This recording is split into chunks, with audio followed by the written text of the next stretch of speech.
wait.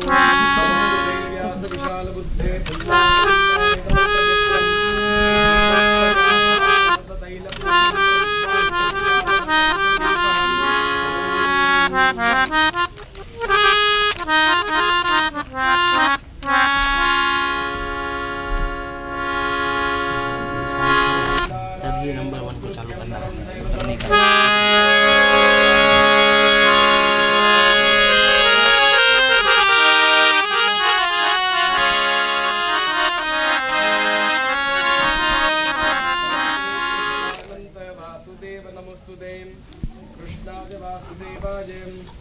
Devaki नंदनाय च नंदगोपकुमाराय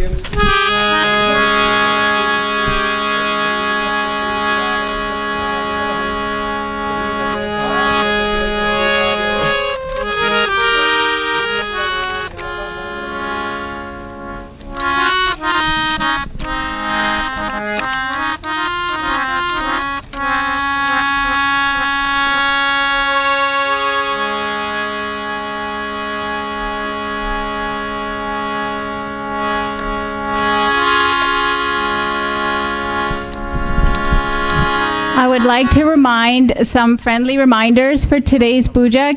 Can we please remain silent throughout the katha? Also, if we can keep a respectful decorum when Pujya Shambai Ji is reciting the katha, please reminder just to stay where you are at the end. And when you're called to the stage, only then approach the stage. Thank you.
જવાનું ક્યાં મારે રહેવાનું ક્યાંથી આવ્યો ક્યારે જાનું ક્યાં મારે રહેવાનું અગમ નિગમનો ખેલ અગોચર મનમાં મારી મૂંઝાવાની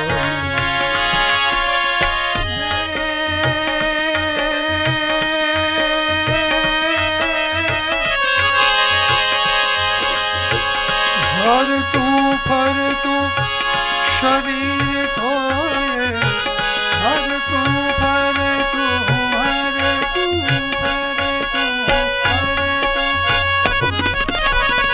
હરતું ફરતું શરીર ધોયે પિંજર એક પુરાણું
स्वस्ति श्री गणेशाय नमः। श्री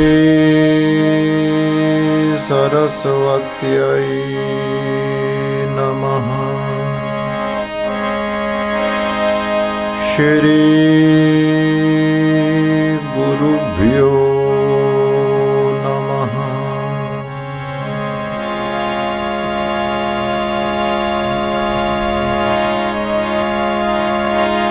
वंशी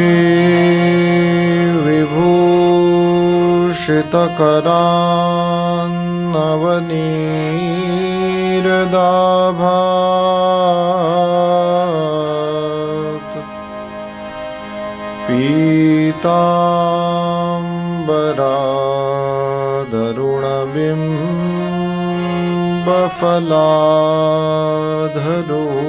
पीताम्बरादरुणबिम्बफलाधरोष्ठात्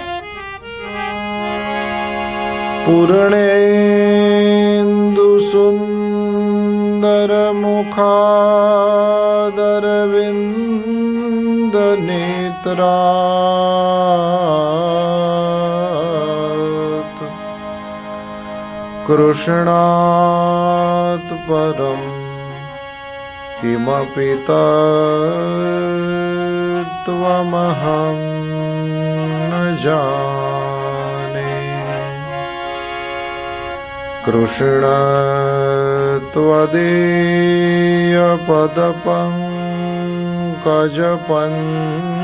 त्वदीयपदपङ्कजपञ्जरान्ते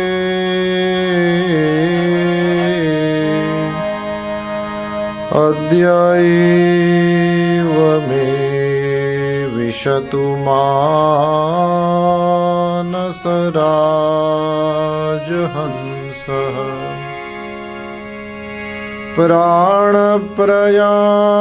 प्राणप्रयाणसमये कफवातपित्तैः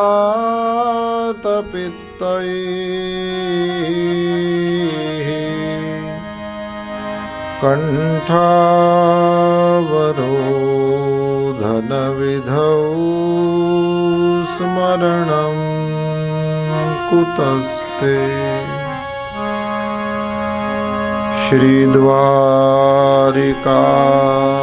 श्रीद्वारिकाधीश की जय श्री बालकृष्ण लाल की जय सद्गुरु देव की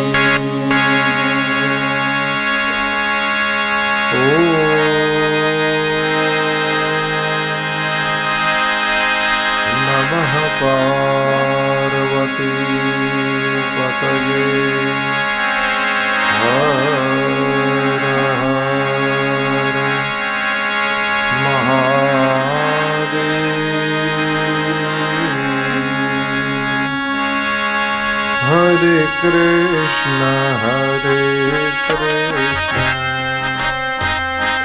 कृष्ण कृष्ण हरे हरे हरे राम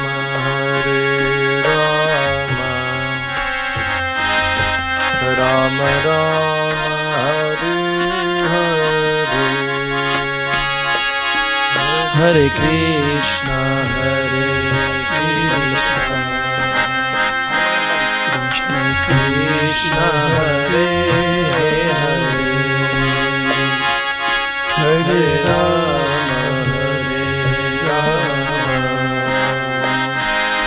राम राम हरे हरे कृष्ण कृष्ण कृष्ण हरे हरे हरे राम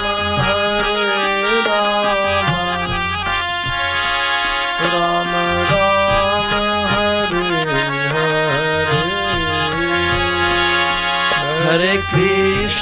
हरे कृष्ण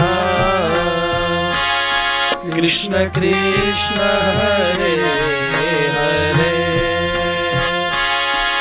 हरे राम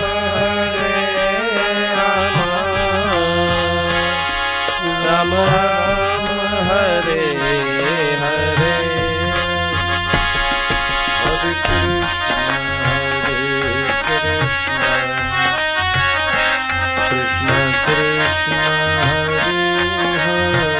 कृष्ण कृष्ण हरे हरे हरे राम राम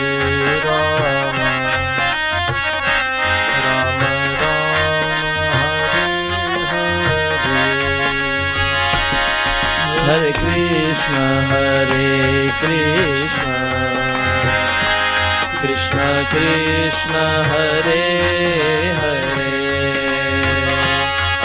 हरे राम राम राम हरे हरे हरे कृष्ण कृष्ण कृष्ण हरे हरे हरे राम राम राम हरे हरे हरे कृष्ण कृष्ण कृष्ण हरे हरे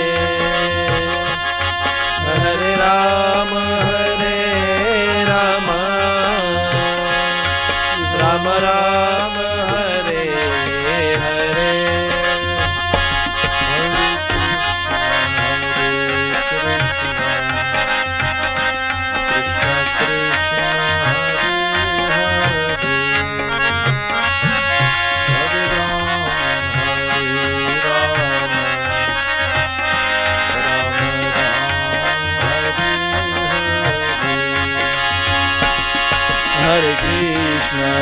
कृष्ण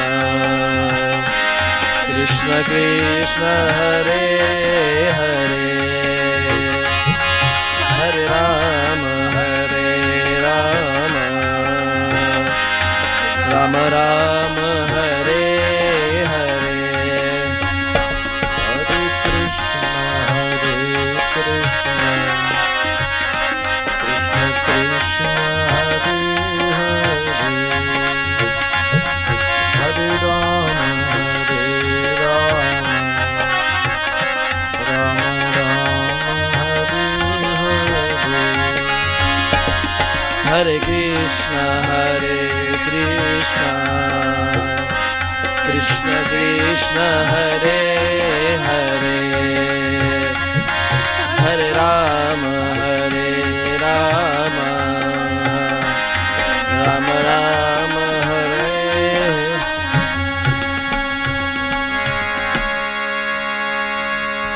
कस्तूरी तिलकं ललाटपटले वक्षःस्थले कौस्तुभम् नासाग्रे वदमौक्तिकं करतले वेणुः करे कङ्कणम् सर्वाङ्गे हरिचन्दनं सुललितम् कण्ठे च मुक्तावली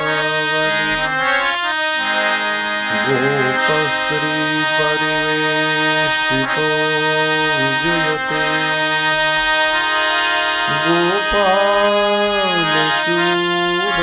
गोपालचूडामणिः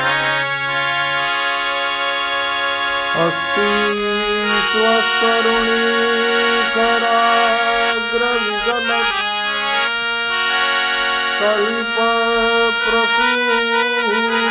कल्पप्रसूनाप्लुतम् वस्तु प्रस्तुतवेणुनादलहरी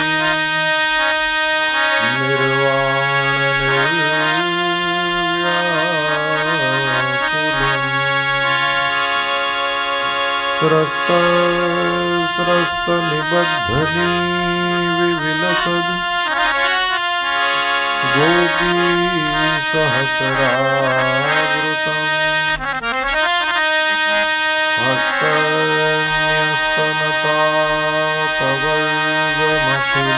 हस्तन्यस्तनतापवल्गमखिलोदारम्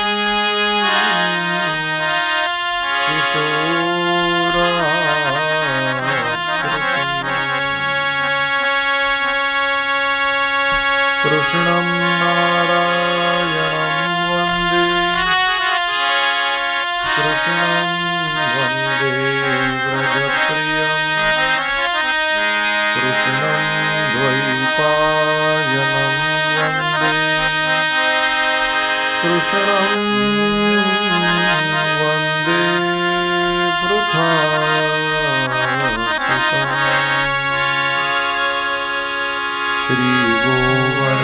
श्रीगोवर्धननाथ की जय। श्रीशुक उवाच नन्दस्त्वात्मज उत्पन्ने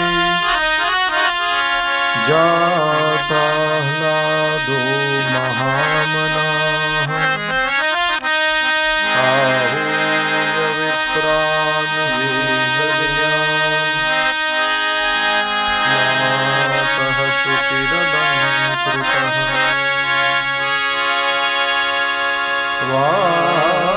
वाचरित्वा स्वस्त्यजनम् जातकर्मात्मजस्य वै कारयामास विधिवत् पितृदेवार्चनं तथा। बोलिए श्री सुखदेव जी महाराज की जय। सद्गुरु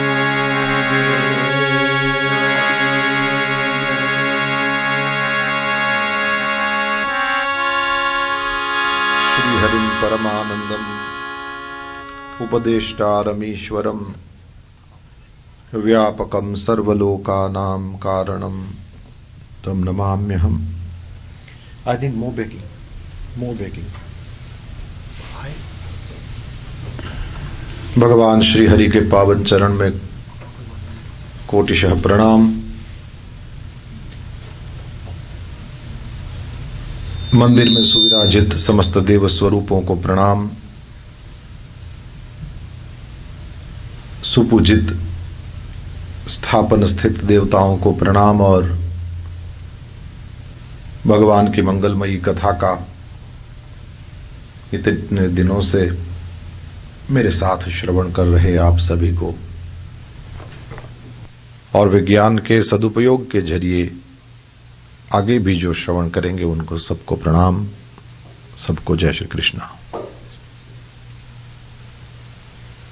आइए परमात्मा की कथा में संसार में भटक रहे मन को लगाने की चेष्टा करें। यह कथा इस तरह से लिखी गई है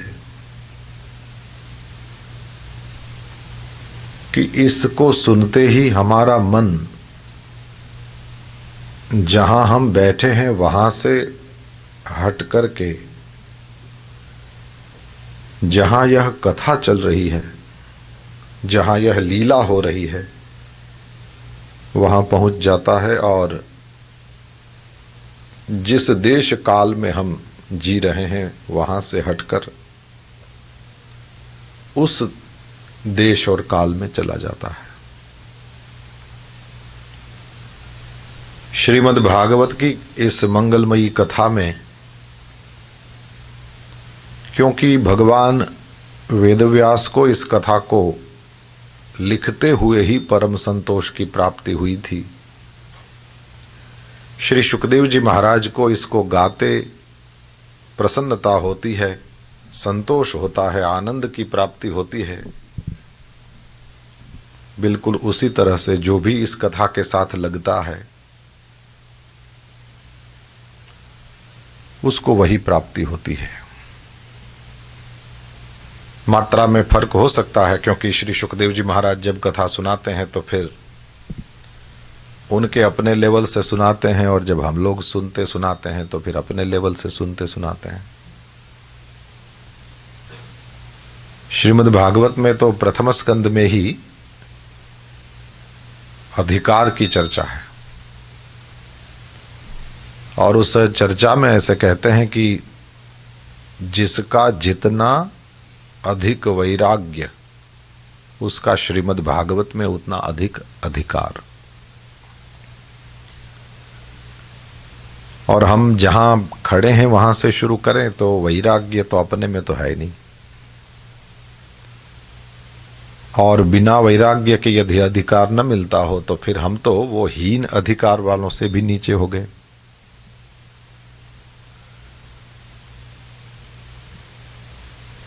एक बात जरूर है कि ऐसा इस ग्रंथ में कहीं भी लिखा नहीं पाओगे कि अधिकार नहीं है तो इधर आना मत।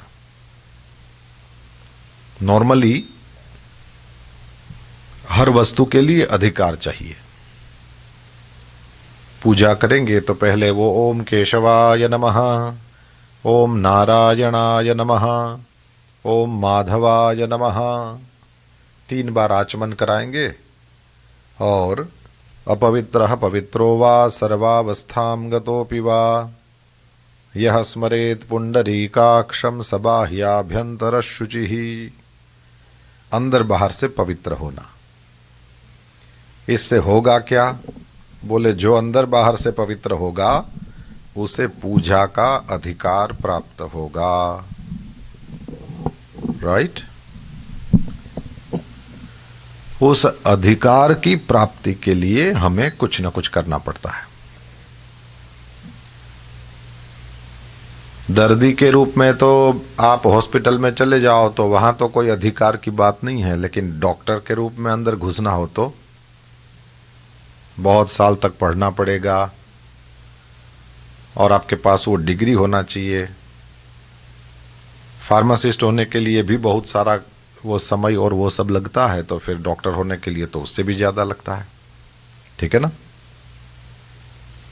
तो हर वस्तु में अधिकार। जबकि श्रीमद् भागवत को सुनते हैं तो इसमें बिल्कुल चर्चा है कि ये ऐसे होंगे, वो इस अधिकार वाले, ऐसे होंगे वो इस अधिकार वाले। डिटेल में कहें तो ये सूत पुराणी कथा सुना रहे हैं, शौनकादिक सुन रहे हैं, तो इन लोगों को हीनाधिकारी वक्ता श्रोता कहा गया। इसका मतलब क्या?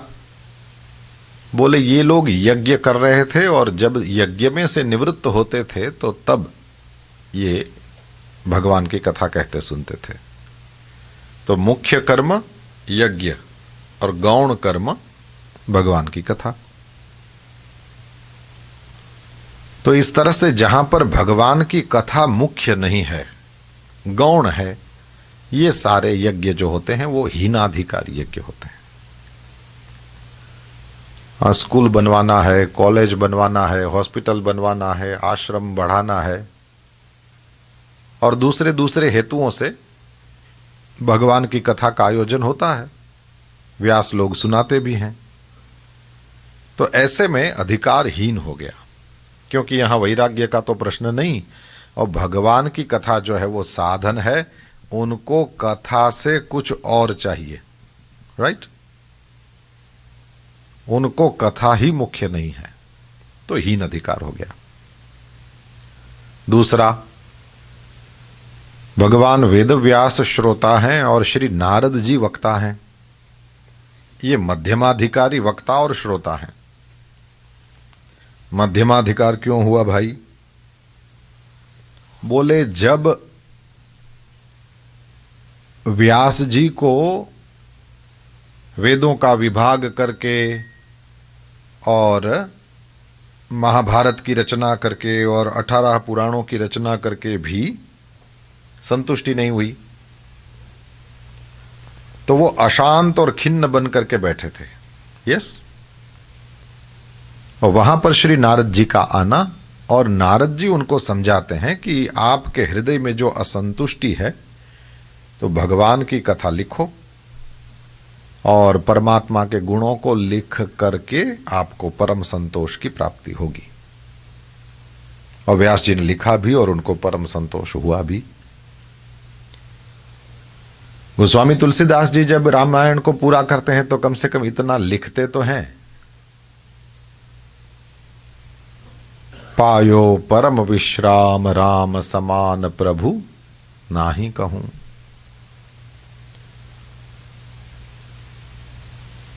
भागवत में तो लास्ट में व्यास जी ये लिख भी नहीं पाए, इतना होश भी नहीं था।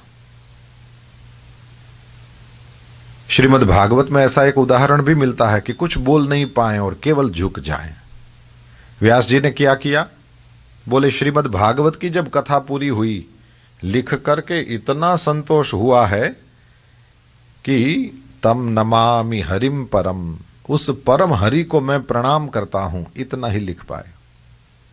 नाम संकीर्तनम यस्य सर्व पाप प्रणाशनम प्रणामो दुख शमनस्तम नमामि हरिम परम। रुक्मणी ने किसी ब्राह्मण को भेजा है द्वारकाधीश को संदेशा लेकर के। द्वारकाधीश के पास जाकर के वो ब्राह्मण ने संदेशा सुनाया और द्वारकाधीश तो उसी ब्राह्मण को साथ लेकर के उसी रात में रुक्मणी का हरण करने के लिए निकल पड़े थे।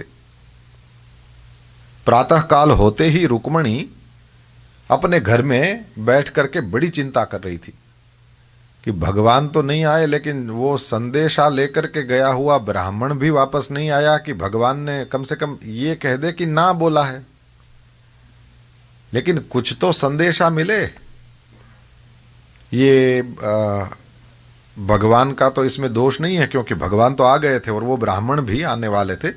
रुक्मणी जी जो हैं, वो जिस चीज की आप राह देखो वो जल्दी नहीं मिले तो फिर थोड़ा सा हमको टाइम तो उतना ही लगता है, लेकिन वो टाइम बड़ा हो गया हो ऐसा लगता है, क्योंकि हम उसकी राह देख रहे हैं। तो रुक्मणी जी का हृदय वो इस तरह से चिंता में था। ब्राह्मण देवता आते हैं और ब्राह्मण ने कहा कि केवल तुम्हें ले जाएंगे भगवान, उतनी उन्होंने सत्य प्रतिज्ञा ही नहीं करी है। ये मेरे साथ यहां कुंडिनपुर में आए हैं, तो आ गए हैं और तुम्हें लेके जाएंगे। तो इस संदेश के बदले में रुक्मणी को इतनी इसको सुनकर के प्रसन्नता हुई कि इस संदेश के बदले में रुक्मणी उस ब्राह्मण को क्या दे, ये उसकी समझ में नहीं आया। और सब जानते हैं रुक्मणी लक्ष्मी जी का अवतार है। तो उस संदेश को सुन करके इतनी प्रसन्नता हुई कि रुक्मणी स्वयं ही उन ब्राह्मण देवता के चरणों में लुढ़क गई। रुक्मणी ने प्रणाम किया। क्यों? बोले मुझे इस समाचार के बदले में आपको देने जैसा और कुछ भी नहीं दिखता है, मैं स्वयं आपके चरणों में झुक जाती हूं।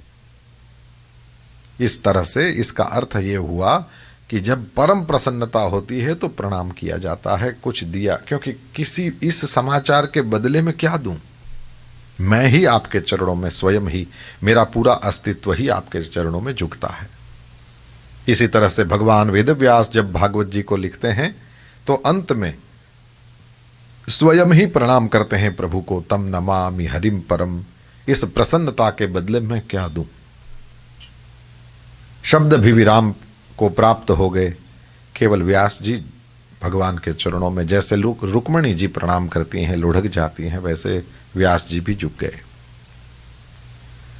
व्यास जी ने ये ग्रंथ लिखा तो क्यों लिखा? आत्म शांति के लिए।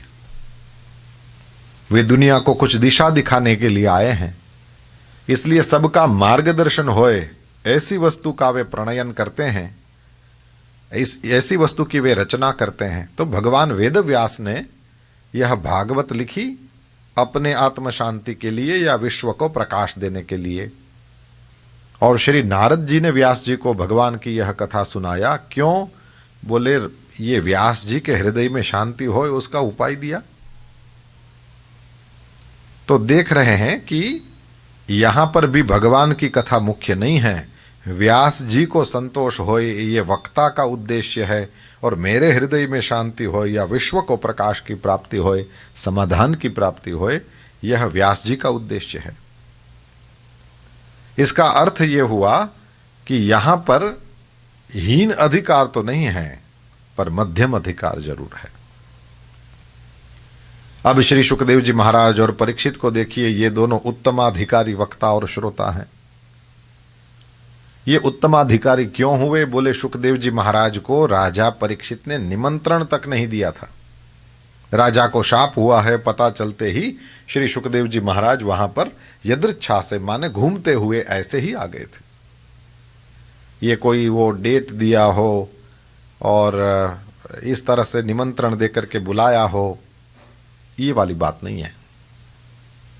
और यहां तक कि ये 7 दिन का भी आयोजन है, ये भी निश्चित नहीं था। राजा का जीवन 7 दिन बचा था, ये सही है। सुखदेव जी महाराज ने 7 ही दिन गिन करके कथा सुनाया है, ऐसी बात नहीं है। लेकिन 7वें दिन उसका मरण हो गया। नहीं तो लास्ट में सुखदेव जी महाराज पूछते भी हैं कि अभी और कुछ पूछना है तो पूछो। क्यों? जहां गुरु लोग बैठते हैं वहां मौत कहां से आएगी? सुखदेव जी महाराज यदि बैठे हैं तो वहां मृत्यु का आना संभव नहीं है। इस वजह से श्री सुखदेव जी महाराज कहते हैं तुम्हें और भी कुछ पूछना है तो पूछो। राजा ने हाथ जोड़े, राजा ने यह कहा कि पूछना अब कुछ नहीं है, अब तो मैं संतुष्ट हूं। सुखदेव जी महाराज पधारे और फिर राजा के पास वो तक्षक आता है। तो राजा जब सुनता है तो उसमें ये नहीं है कि मेरे पिता अभिमन्यु का मोक्ष हो जाए इसलिए मैं भागवत करा रहा हूं। ऐसे होता है ना अपने यहां। तो राजा अपने पिता अभिमन्यु के वो पुण्यार्थ में भागवत नहीं करा रहा। और श्री सुखदेव जी महाराज भी सुना रहे हैं तो वो भी अपनी मस्ती से ही सुना रहे हैं। जैसे मैंने कहा, राजा ने निमंत्रण नहीं दिया था, 7 दिन का क्रम कोई निश्चित नहीं था, इसी तरह से ये कथा भी इतने बजे शुरू हो जाएगी, इतने बजे पूर्ण हो, ये भी इसमें कुछ नहीं था। मस्ती से चलता था, जैसे नदी इठलाती हुई चलती है। कथा ऐसे ही हुई है। श्री सुखदेव जी महाराज को बदले में भी कुछ नहीं चाहिए था। राजा तो भगवान की कथा सुनने के लिए बैठा है, मन में ये है कि परमात्मा का वह परम पद प्राप्त हो, भगवान की यह कथा मेरा मंगल करे, यह भावना राजा के हृदय में है। वहां श्री सुखदेव जी महाराज के हृदय में तो बिल्कुल कुछ नहीं। उनके लिए भागवत के लिए ही भागवत है। इसी वजह से ये उत्तम अधिकारी वक्ता हैं। राजा परीक्षित क्योंकि सब कुछ छोड़ छाड़ करके बैठ गया था, गंगा के किनारे से अब वापस महल में जाने का कोई प्रश्न नहीं था। वो तो वहां से सीधा परमात्मा के धाम में गया। इसलिए ये राजा भी उत्तम अधिकारी है। तो ये तो मैंने ऐसे ही आपके सामने हीन, मध्यम और ये उत्तम अधिकार जो संत लोगों से सुना हुआ है, ये आपके सामने रखा। मूल बात हम ये कर रहे हैं कि ये ऐसे डिविजन्स जरूर हैं, लेकिन भागवत में आने से पहले ऐसा कोई सोचता नहीं है कि मैं इसमें हीन अधिकार में आता हूं कि नहीं, मैं मध्यम अधिकार में आता हूं कि नहीं, या मैं उत्तम अधिकार में आता हूं कि नहीं। यहां केवल इतना ही सोचा जाता है कि मैं भगवान की कथा सुनने के लिए जा रहा हूं। इसका अर्थ क्या हुआ? देखो, कृष्ण आ गए ना कथा में, तो अब राधा भी आएगी। ऐसा कहते हैं कि एक स्थान पर भगवान सबको भक्ति का दान कर रहे थे। बड़ी लंबी लाइन साधु संतों, महात्माओं, सज्जनों की, सिद्धों की। कृष्ण भगवान प्रेम बांट रहे हैं, कृष्ण भगवान भक्ति बांट रहे हैं। एक आदमी दूर खड़ा हुआ रोने लगा। तो किसी ने पूछा कि क्यों रो रहा है? अरे स्वयं भगवान भक्ति का दान कर रहे हैं, स्वयं भगवान प्रेम का दान कर रहे हैं, भागो दौड़ो ले लो। वो कहता है मैं पात्र नहीं हूं, मेरे पास पात्र नहीं है। तो उस व्यक्ति ने कहा यदि पात्र नहीं है तो चिंता मत करो, देखो पास में खड़ी राधा रानी सबको पात्र दे रही है, वहां जाओ और पात्र ले लो और पात्रता तैयार करो और फिर भगवान के पास जाओ, भक्ति ले लो। इसका मतलब क्या हुआ? प्रेम पात्रता नहीं देखता, प्रेम सबके ऊपर बरसता है। श्रीमद् भागवत प्रेम का शास्त्र है, ऐसा हमारे यहां संतों ने कहा है। और इस प्रेम के शास्त्र के पास आने के लिए शास्त्रों में विधाएं हैं अलग अलग प्रकार की, कि इसमें काव्य की दृष्टि से भागवत कैसी है और इतिहास की दृष्टि से भागवत कैसी है, और है ना, ये कई लोग, विद्वान लोग इसके ऊपर पीएचडी करने वाले सब इस पर सोचते रहते हैं। पर असल बात जो है वो ये है कि भक्त्या भागवतम ग्राह्यम। भागवत कैसे मिलती है? बोले भक्ति से मिलती है। इसलिए जिसमें जितना भाव ज्यादा, उसको उतनी भागवत मिलती ज्यादा। तो जो भगवान की कथा सुनते हैं, भगवान के प्रति प्रेम के कारण सुनते हैं, उनको केवल भगवान ही चाहिए होते हैं, इससे दूसरा कुछ निकाल नहीं लेना होता है। तो ऐसे लोग देखिए कितना मस्ती से सुनते हैं, क्योंकि उनका मन जो है वो जिस प्रदेश में लीला हो रही है वहां पहुंच जाता है। जिस प्रदेश में, जहां पर यह लीला हो रही हो, जिस काल में लीला हो रही हो, उस काल में चला जाता है। 5000 साल पहले गोकुल में जिस तरह से परमात्मा का प्राकट्य हुआ और वहां जिस तरह से आनंद हुआ, वो अपने मन में उस आनंद को लेता है। तो भगवान की इस कथा में न अधिकार की कोई चिंता है और ना ही हम किस देश में और किस काल में बैठे हैं उसकी भी चिंता है। ये हमें वहां से उठा करके उधर ले जाता है। भगवान श्री कृष्ण चंद्र का प्राकट्य हुआ तो आप लोगों को ये पता है, पहले दिन हमने चर्चा करी थी, शौनकादिकों ने पूछा है कि महाराज भगवान देवक्याम वसुदेवस्य जातो यस्य चिकीर्षया परमात्मा श्री हरि का प्राकट्य क्यों होता है। जो भगवान ऊपर बैठ करके वो जहां भी सातवें आसमान में पता नहीं कहां बैठा है, वैकुंठ में कि साकेत में कि गोलोक में कि स्वर्ग में कि जहां बैठा हो, बहुत सारी कल्पनाएं हैं इसके विषय में और बहुत सारे भक्तों के या ऋषि मुनियों के अनुभव हैं। पर जहां बैठा हो ये हम सबको पता है कि उस परमात्मा में इतनी शक्ति है कि वो वहां बैठा हुआ ही इस संपूर्ण विश्व का सर्जन करता है, पालन भी करता है, तो एक दिन नष्ट भी कर सकता है। और वही परमात्मा ऊपर से नीचे तक आता है। अब इतना बड़ा आदमी ऊपर से यहां तक आता हो, है ना, जैसे कोई बहुत बड़ा व्यक्ति होगा तभी न जाकर के उसको ये जो भी राजधानी हो वहां से किसी छोटे से शहर में आना पड़े। ऐसी ही बात है ये। तो आने की जरूरत क्या, क्योंकि इतना बड़ा काम नहीं होए तो क्यों आएगा। जैसे कोई प्रेसिडेंट होगा तो आप लोगों ने ये देखा है भारत में कि जब गर्मी की सीजन शुरू होती है तो कई लोग प्याऊ लगवाते हैं, परब। तो प्याऊ में क्या होता है, बोले कोई भी प्यासा आ सकता है, पानी पी सकता है, वहां मटके रखे होते हैं और वो पानी पी करके अपनी यात्रा आगे बढ़ाए। और जैसे पानी के केंद्र होते हैं उस तरह से छाछ भी बांटी जाती है, क्योंकि गर्मी बहुत ज्यादा, तो उस तरह से सेवाएं होती है। अब पानी वो पिलाने का वो प्याऊ खोलना, तो उसके लिए यदि कोई ये कहे कि भारत के प्रेसिडेंट साहब को बुलाया है, तो सुनते ही कैसा लगता है कि यार प्याऊ के लिए प्रेसिडेंट आता है क्या। कोई इतनी बड़ी बात हो तब जाकर के आए तो समझ में आता है, लेकिन प्याऊ खोलने में प्रेसिडेंट आएगा।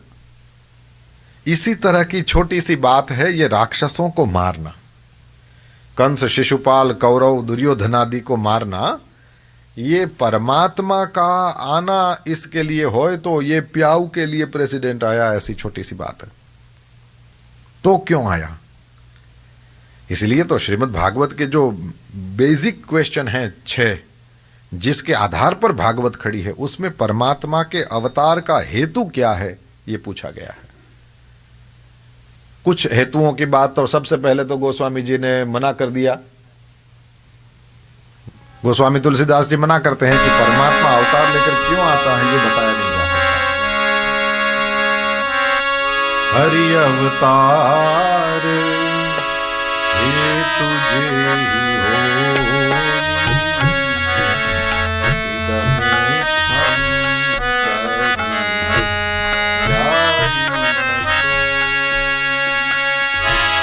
हरि अवतार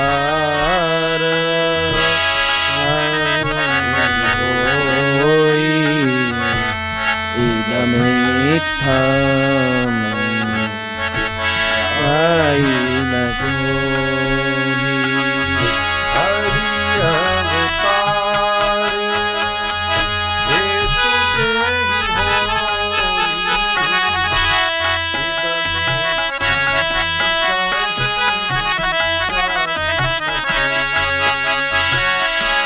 हरि अवतार हेतु होई इदमित्थम् कही जाए न सोई।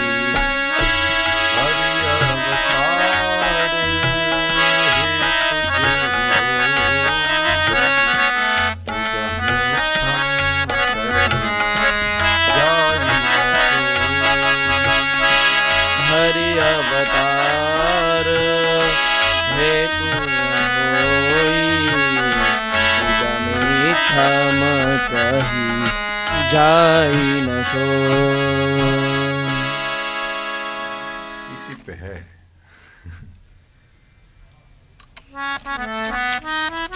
श्री हरि का जो अवतार होता है वो कैसे होता है। इदम इत्थम कही जाई न सोई, इसको ये बता नहीं सकते कि यही कारण है। तो गोस्वामी जी सबसे पहले ये मत रखते हैं, और इसका कारण भी है कि वैसे तो भगवान ने कहा है कि ये कारण है, पर दूसरे दूसरे कारण भी तो दिखते हैं, इसलिए यही है ये नहीं कह सकोगे, यह भी है ये कह सकते हो।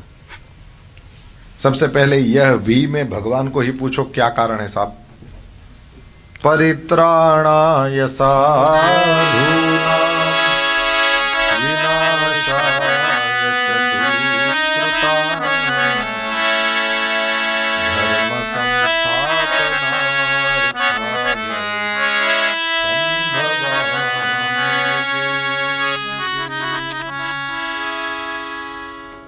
परित्राणाय साधूनाम विनाशाय च दुष्कृताम धर्म संस्थापनार्थाय संभवामि युगे युगे। ये दिखते तीन हैं, वो है एक।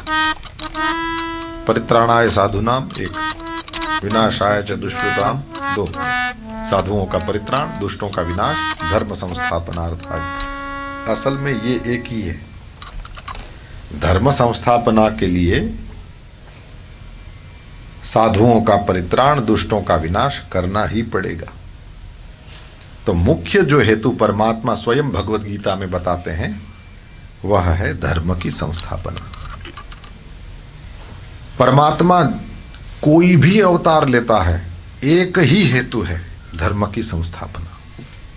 इसलिए जब भगवत गीता का पाठ करो तो प्रभु को कहना कि प्रभु दुनिया में तो जब करना होए करना, लेकिन आप मेरे में धर्म की संस्थापना करो। गीता जी का पाठ करते समय प्रभु से यह कहना, मेरे अंदर साधुता कहीं हो तो उसकी रक्षा करना, मेरे अंदर कहीं दुष्टता हो उसका विनाश करना, और इस तरह से बाहर जब करो मेरे अंदर धर्म की संस्थापना करना। तो किसी ने कहा कि प्रभु को दुष्टों का विनाश करने के लिए, और ये तो वैसे दो दिखते हैं लेकिन दो कहां है। दुष्टों का विनाश किया तो साधुओं का परित्राण तो हो ही गया, क्योंकि साधुओं को यदि कोई डर है तो दुष्टों से ही है ना। तो दुष्टों को मार दिया तो साधु तो बच ही गया। और दुष्टों को मारने के लिए भगवान को यदि यहां पर आना पड़ता है तो इट मीन्स वही प्याऊ के लिए प्रेसिडेंट को बुलाया।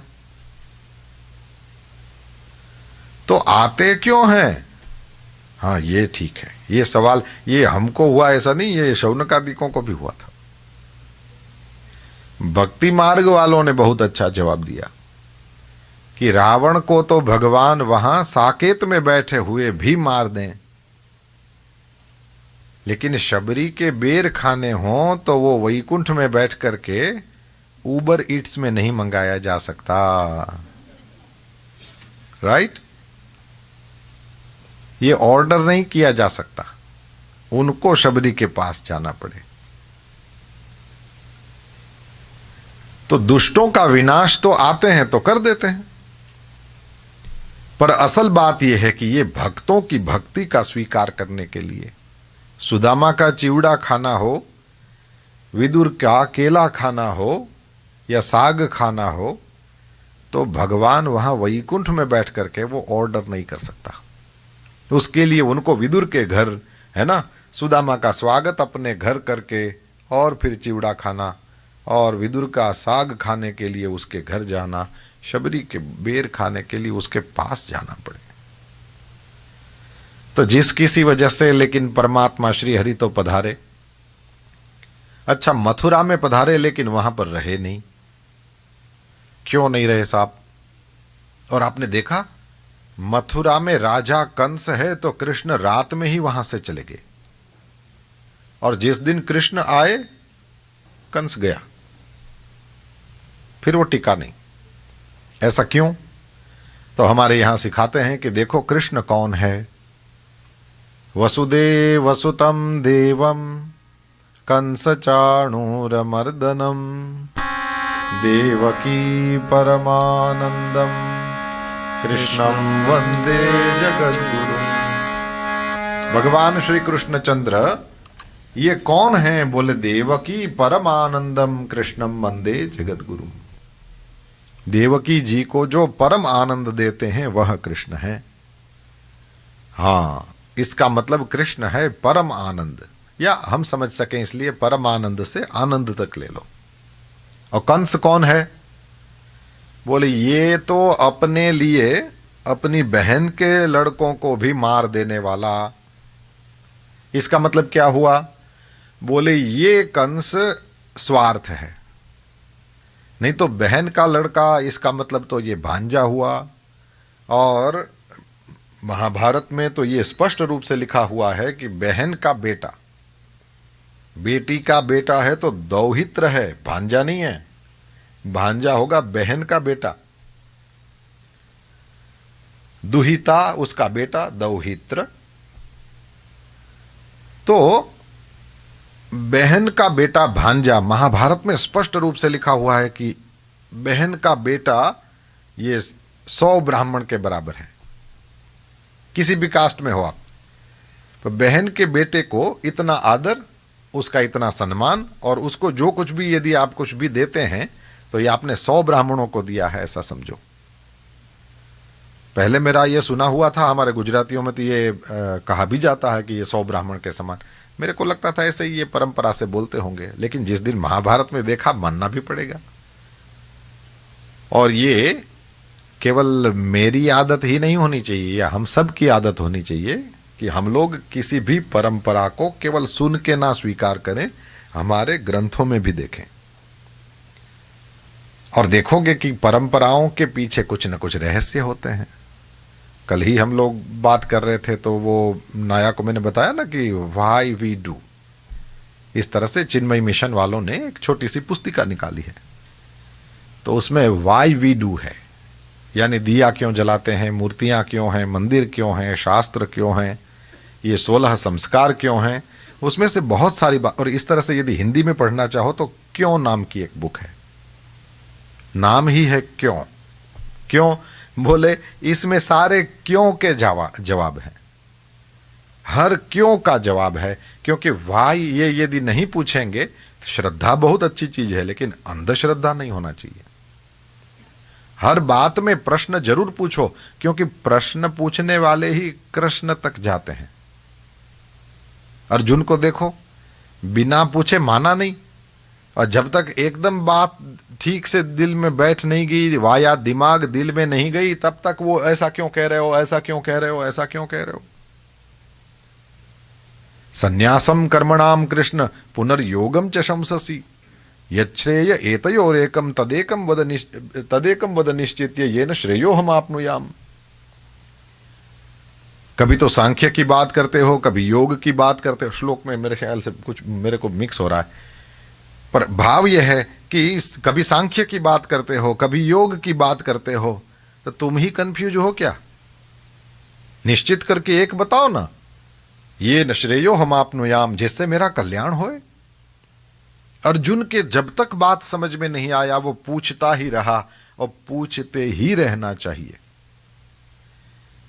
इसलिए आपने देखा, मैंने कई इस तरह से 50, 60, 70 साल वाले हैं ना, उन लोगों को मैंने परेशान होते हुए देखा है। वे अपने से ऊपर की पीढ़ी वालों को पूछ नहीं सकते थे, और उनसे जो नीचे वाली पीढ़ी है वो उनको हर बात में पूछती रहती है। और उनकी परेशानी यह है कि हम ऊपर वालों से क्योंकि पूछा नहीं कि कभी कभी क्रोध और कभी कभी तो दंड भी, नास्तिक कहीं का, माथा झुका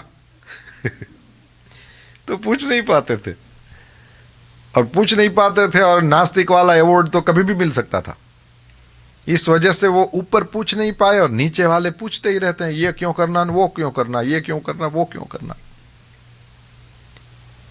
तो फिर कभी कभी बड़े कंफ्यूज और बड़े परेशान हो जाते हैं। तो उन लोगों के लिए ऐसे विद्वानों ने ये क्यों या व्हाई वी डू, इस तरह से हमारे यहां कुछ कुछ छोटे छोटे संग्रह बने। उसमें कई सारी बातों का समाधान दिया गया। कुछ बातें तो मैंने आपके सामने रखी ही थी, एकदम जरा सा इशारा करके आगे बढ़ जाऊं।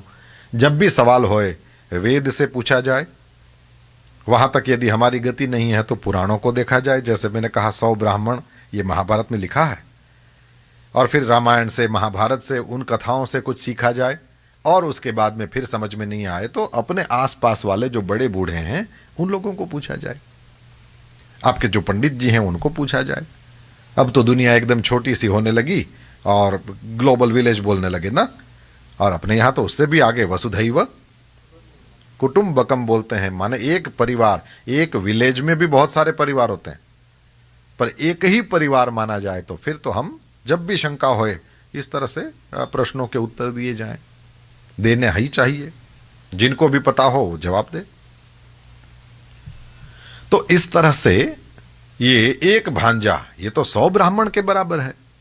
और कंस इतना बड़ा स्वार्थी कि उसको भी मार देता था, और ऐसे भी एक दो थोड़ी, छह भांजे मार दिए। बलराम का तो वहां प्राकट्य ही नहीं हुआ मथुरा जी में, वे सीधे रोहिणी जी से प्रकट हुए और ठाकुर जी प्रकट होकर के वसुदेव जी के माथे विराज करके गोकुल में चले गए। तो कृष्ण है आनंद और कंस है स्वार्थ। अब वहां की बात छोड़ो कि राजा जो है वो कंस है, तो रात में ही कृष्ण चले गए, और जिस दिन कृष्ण आए तो फिर ये कंस मरा। अब अपने अंदर आ जाओ, यही है मथुरा, यही है गोकुल। क्योंकि हमारे काम के नहीं होते तो ये सारे शास्त्र आदि जो हैं वो आज तक नहीं चलते, या फिर ये कहिए कि वहां तो चलते, यहां तक नहीं आते। ये क्यों पहुंच गए? इसका मतलब ये है कि हमारे लिए ये अप टू डेट हैं, आउट ऑफ डेट नहीं है। अप टू डेट कैसे हैं? बोले अपना अनुभव देखो, जब भी हम स्वार्थ में होते हैं तो कभी आनंद में नहीं हो सकते, और जब हम आनंद में होते हैं तो कभी भी स्वार्थ में नहीं हो सकते। पहले स्वार्थ की बात देखो। यहां पर समझ लो गरम गरम पकोड़ा बन रहा हो और 4-5 लोग आपके आगे खड़े हों और आपको वो वाले पकोड़े पसंद हो, तो अपने लोग प्लेट लेकर के खड़े रहते हैं, ठीक है, एक के बाद एक अपने, तो वो यही होता है ना कि परोसते हैं, अपने से ले लेना होता। अब देखो, अब वहां गरम गरम पकोड़े पड़े हों और आपको चाहिए होते हैं कि मैं 7-8 ले लूं, भजिया 7-8 ले लूं, और आपके आगे 4 हैं, उसमें से 1-2 नहीं लेना, तो आपको जितना चाहिए मिल जाए। अंडरस्टैंड? आगे बढ़ो। तो वो लिया, अब पहले वाले ने 4 उठा लिया, अब आप यूं देख रहे हैं,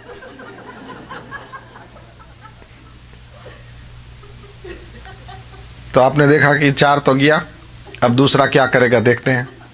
उसने भी 4 उठा लिया और उधर वो स्टॉक कम होने लगा, बन रहा है उधर, लेकिन वो आने में टाइम लग सकता है, और इधर पेट में वो हो रहा है, समझ रहे हैं ना वो। तो 2 उठा लिए, तीसरे को आप देख रहे हैं, पता नहीं ये क्या करेगा। मेरे को सच बताओ, वो जो यूं खड़े हैं वो आनंद में होते हैं कि टेंशन में होते हैं? कभी भी, ये बहुत छोटा स्वार्थ है, लेकिन जब भी हम स्वार्थ में होते हैं तो पक्का टेंशन में होते हैं, पक्का। इम्पॉसिबल कि वो स्वार्थ और आनंद दोनों साथ हों। अब आनंद की ओर आ जाओ। ये जो कल मेरे पास वो चॉकलेट से भरी हुई थालियां ला रहे थे आप लोग, तो महाराज को चॉकलेट अच्छी नहीं लगती?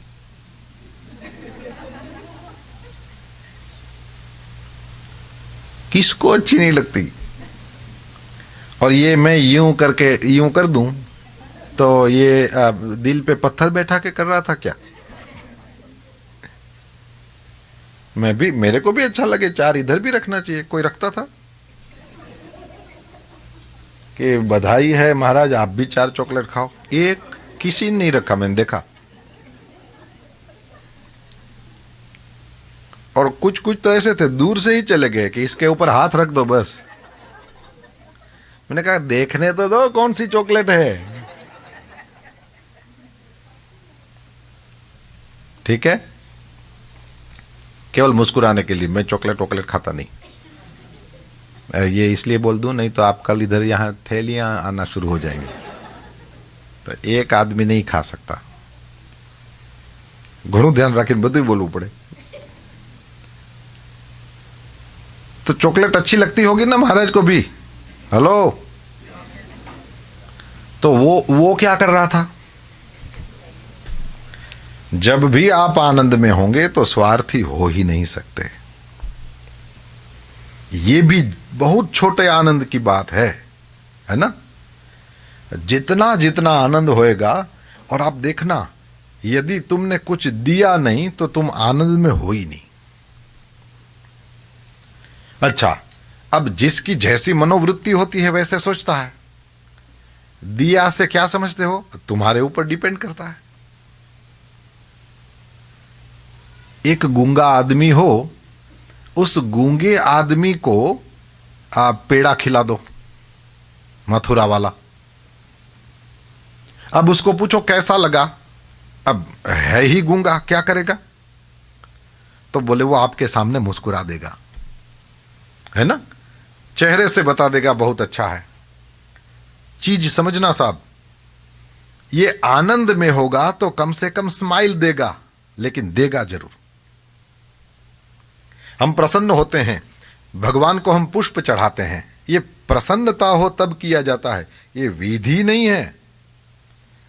माला चढ़ाना पड़ता है। नो, मैं हमारे घर आए हुए बड़े मेहमान को जिस तरह से हम आइए पधारिए कहते हैं, इस तरह से यह श्री कृष्ण ये अक्षरों के रूप में साक्षात परमात्मा ही है। अदरवाइज आपके घर में बुक्स कितने पड़े हैं, आरती किसकी उतरती है? पर रामायण भागवत बुक्स नहीं है, इसको हम अक्षर विग्रह के रूप में राम और कृष्ण ही मानते हैं। इसमें 10 अवतारों की कथा या 24 अवतारों की कथा है, इनका इसमें नाम लिखा है। और फिर भीष्म जी और युधिष्ठिर महाराज और कुंती माता और अर्जुन जी और परीक्षित जैसे, विदुर काका जैसे कई भक्तों के नाम इसमें, यशोदा जी, नंद बाबा जी, उन सब के नाम इसमें लिखे हैं। हम उन सब की आरती उतार रहे हैं, बुक की आरती नहीं उतार रहे, है ना। तो अक्षर विग्रह के रूप में साक्षात परमात्मा बैठे हैं, इसलिए आउट ऑफ प्रसन्नता हम इसकी पूजा करते हैं। यदि विधि समझते हैं तो अभी यहां थोड़ा सा ठीक करना चाहिए। विधि का भाग भी है, मैं ये मना न करूं, पर असल बात यह है कि इसको विधि के भाग के रूप में न मान करके हमें प्रसन्नता पूर्वक हम कुछ दे रहे हैं, ये मानना चाहिए। तो फिर उसी बात को मैं एक बार और दोहरा दूं, जो भी प्रसन्न होगा वह बिना कुछ दिए रह ही नहीं पाएगा। कुछ नहीं तो स्माइल देता है, कुछ नहीं तो एक पुष्प दे देता है, छोटा सा कोई कपड़ा, रुमाल वगैरह दे देते हैं, कभी कुछ कोई गिफ्ट दे देते हैं, अपनी अपनी मर्यादा में रहकर। लेकिन आप देखना, जहां भी आप प्रसन्न हो डेफिनेटली आप उसको कुछ दोगे। अरे साहब, मुझे इस तरह से कितनी आंखें रोज देखती हैं। मुझे पता है लोग आशीर्वाद देते हैं, लोग शुभकामनाएं देते हैं, लोग प्रेम देते हैं, लोग भावनाएं देते हैं। सबकी जेब में यहां चढ़ाने के लिए कुछ नहीं होता, है ना, और सबकी जेब में सेम भी नहीं होता। लेकिन ये देने में भगवान ने थोड़ी सबको अलग अलग किया है, इसमें भेद नहीं है, ये तो सबको एक सेम टू सेम दिया है। जैसे ही आपने, मैं वाणी से कुछ सेवा कर रहा हूं, आप किसी और प्रकार की सेवा कर रहे होंगे। आप देखना, सामने वाला व्यक्ति आपकी भाषा भी नहीं जानता होगा ना, तो भी वो आंखों से जो आशीर्वाद देगा वो तो आप तक पहुंच ही जाएगा। वो नहीं, ट्रेन में अपने यहां भारत में ऐसी एक कहानी सुनाते हैं।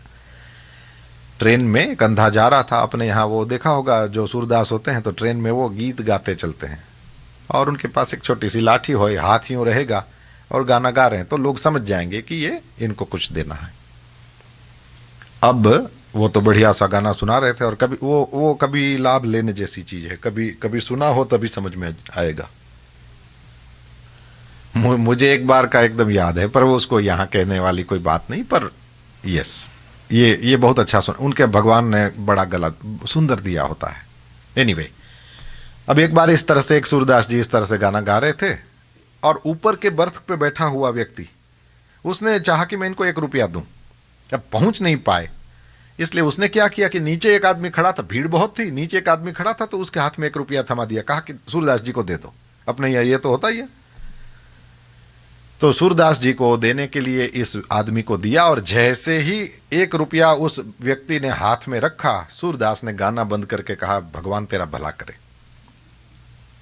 तो ये आदमी हंसता हुआ कहता है, रुपया मेरा है ही नहीं, रुपया तो ऊपर वाले ने दिया और आपने आशीर्वाद मुझे दे दिया।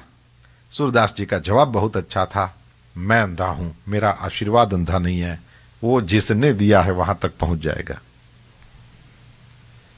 इसका अर्थ क्या हुआ, कहां से आया है ये भी पता नहीं हो तो भी चिंता नहीं है, पर हृदय से जो शुभकामनाएं निकलती है, वो भाषा समझे न समझे, है ना, उसको दिखे न दिखे कि कहां से आया है, बिना पहुंचे रहता ही नहीं है।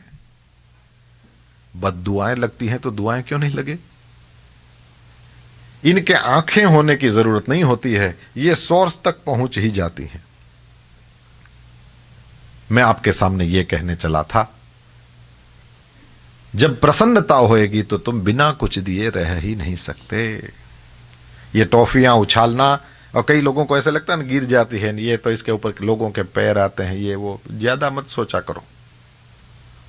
जो होता है उसका मजा लो, है ना। कई लोगों को आप देखना, पूरा आयोजन, सब लोग आनंद ले रहे हैं, सब मौज कर रहे हैं, और ये एक दो ऐसे होते हैं वो रोते ही रहते हैं क्योंकि नीयत ही ऐसी होती है इनकी। और इसलिए ध्यान देना, मेरे गुरुदेव भगवान कहते हैं, जैसी नीयत होगी वैसी नियति होगी। नियति बोलते हैं डेस्टिनी। भाग्य वैसा ही बन जाएगा जैसा हमारे हृदय में भाव होगा।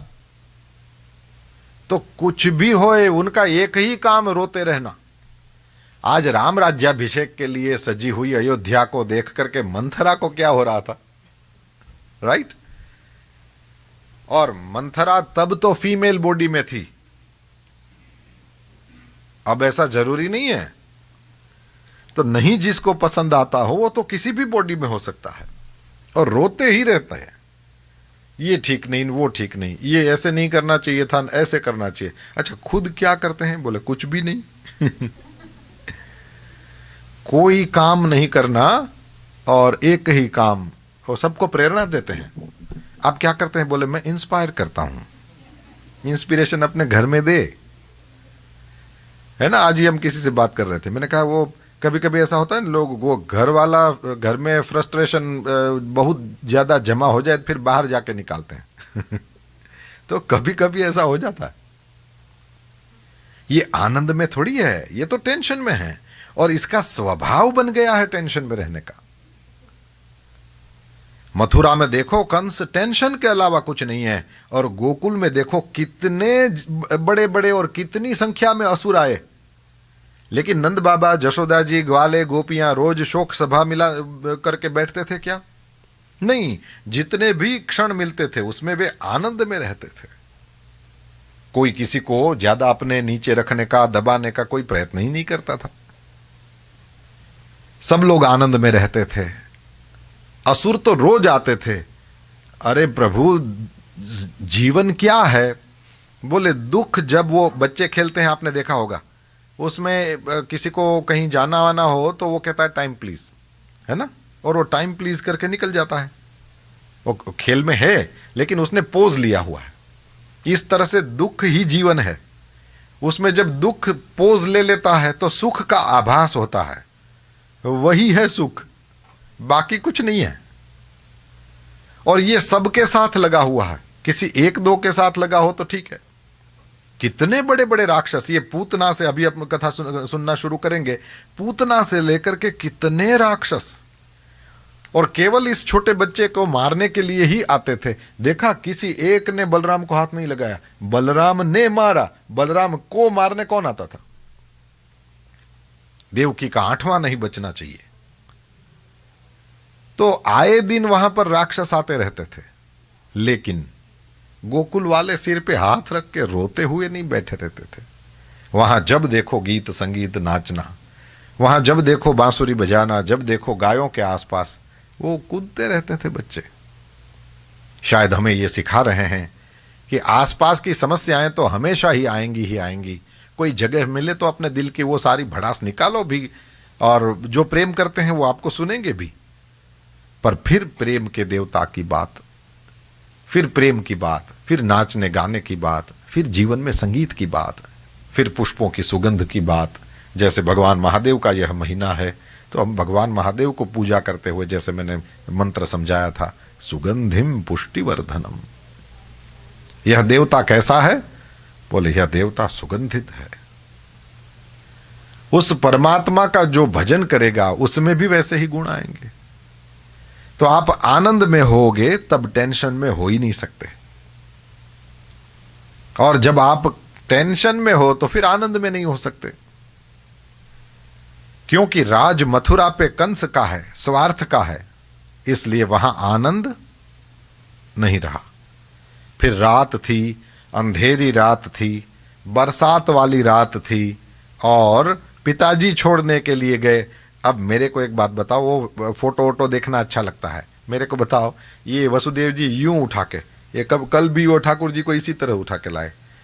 अब मेरे को बताओ तुम कि अच्छा, इधर यदि हम लोग ये निश्चित करें कि हम लोगों को वो रियल सीन करना है, कृष्ण भगवान का जन्म हुआ ना, रियल सीन करना है, तो वो आर्टिफिशियल वाली बारिश करो और वो सब करो। अब मेरे को बताओ, किसी माँ को कहो कि तुम्हारा लाला दो, देगी? बहुतों के तो सिर के ऊपर से ही बात जा रही हो। नींद आ रही है? चाय वाय मंगवाएं?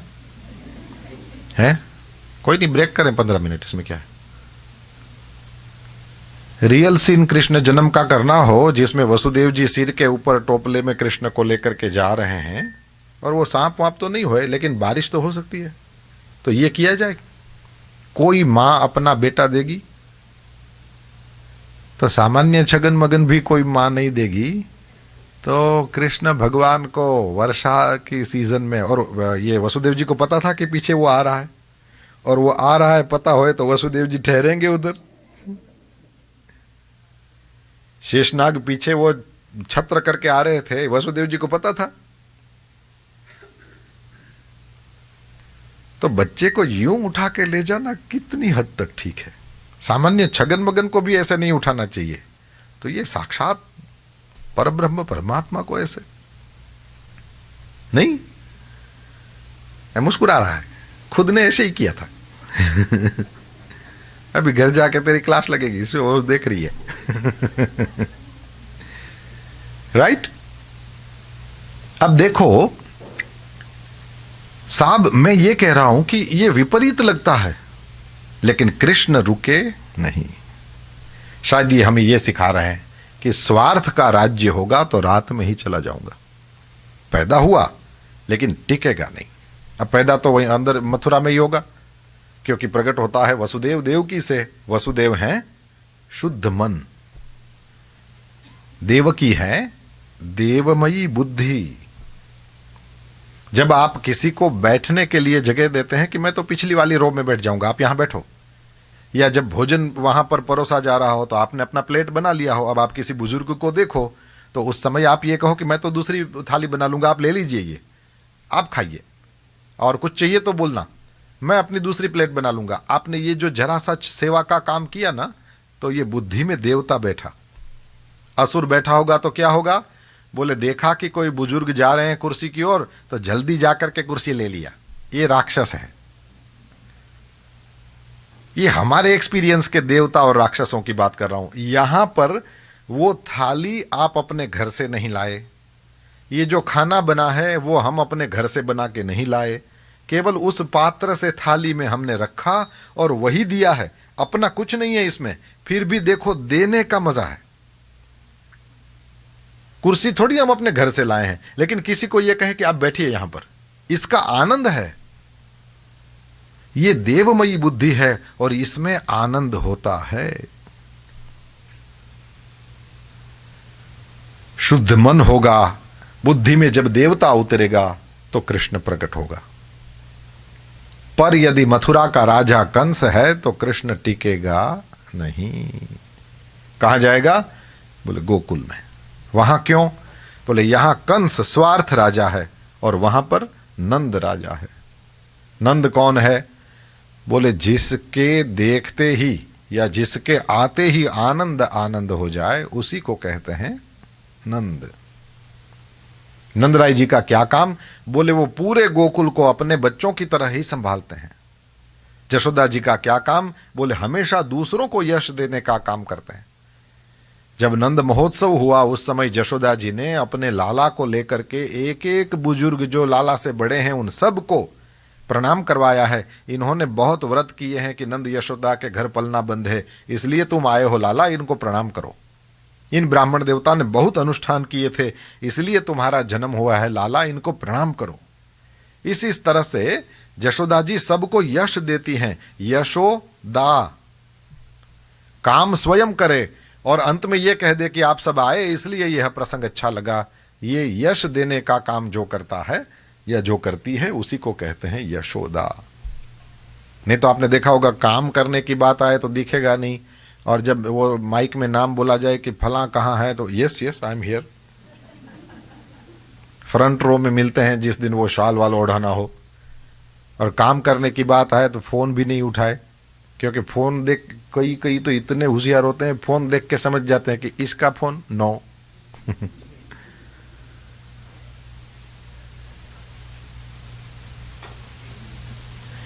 यश देता है वह यशोदा है, आनंद देने वाला नंद है, और नंद और यशोदा के यहां देवकी परमानंदम कृष्णम वंदे। तो प्रकट चाहे वहां हुए हों मथुरा जी में, क्योंकि वसुदेव देवकी से, क्योंकि आनंद पहले अंदर प्रकट होता है, और वो अंदर प्रकट हुआ आनंद ही बाद में बाहर निकलता है। तो अंदर आनंद प्रकट होएगा तो किसी को पता नहीं चलेगा। इसलिए देखिए मथुरा में उत्सव नहीं हुआ, पर फिर मुस्कुराओगे तो सबको दिख जाओगे, है ना। यदि गाना गाओगे तो सबको पता चल जाएगा। हर दिल जो प्यार करेगा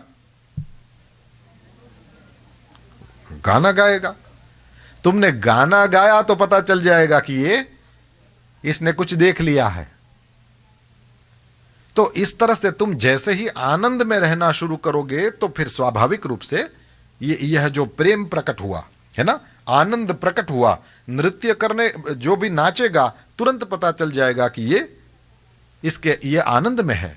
तो जो आनंद में है तभी तो नृत्य हो सकता है, अदरवाइज कैसे हो सकता है। स्टेज पर होने वालों की बात नहीं कर रहा हूं। जैसे मैंने कहा वो फ्लाइट्स में वो लोग मुस्कुराते रहते हैं हमारे सामने, वहां आनंद कहां है। पर यात्रा बहुत अच्छे से चल रही हो तो फिर वो जो परिवारजन वो नहीं, वो सब एक साथ मिलकर के एक लाइन में सीट आई हो तो फोटो खींचते हैं, क्या बोलते हैं, सेल्फी खींचते हैं। तो वो देखो वो जो स्माइल है वो फेक वाली थोड़ी है, वो जोब नहीं है उनका, वो सही वाली स्माइल है। और वो उतनी बढ़िया शायद हो भी नहीं, लेकिन फिर भी सही वाली है। आप आनंद में होगे तो मुस्कुराओगे, आप आनंद में होगे तो गाना गाओगे, आप आनंद में होगे तो नाचोगे। कृष्ण जहां प्रकट होते हैं तब जाकर के शरीर में, ये बाहर में, ये गायन या वादन या नृत्य ये सब होता है।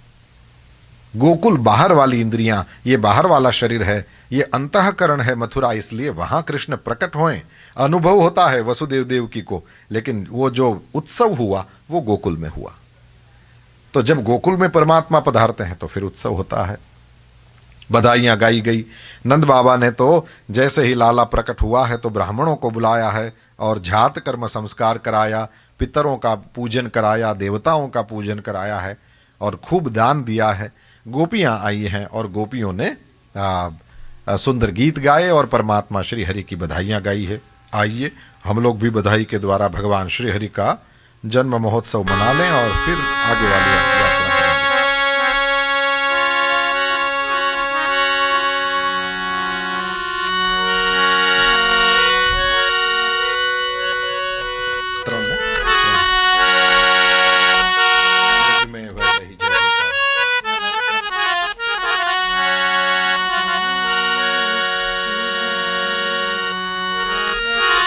कृष्ण कन्हैया लाल की, अरे ब्रज में है रही जय जयकार, नंद घर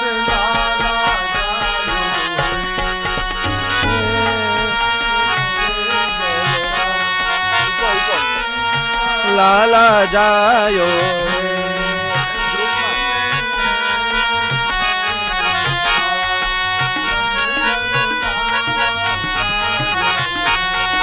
ब्रज में रही गणकार, ब्रज में लाला जायो है।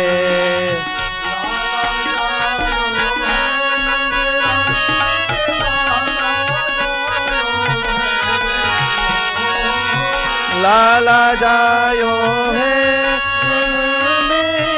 लाला जायो है।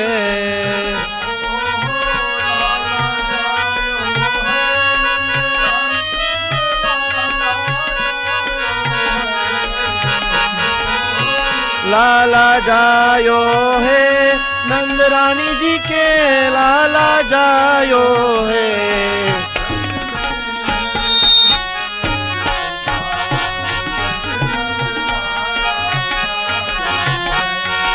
ब्रज में वे रही का ब्रज में लाला जायो।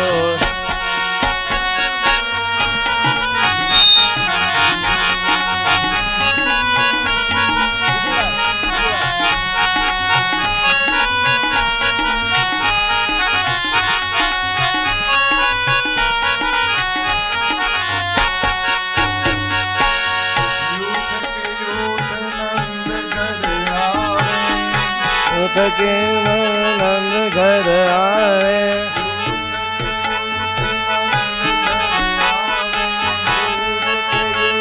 नंद घर आवे,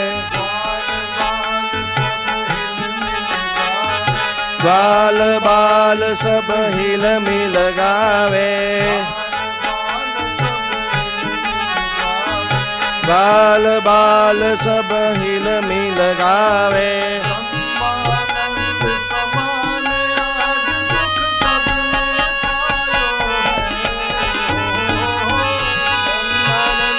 समान आज सुख सबने पायो है,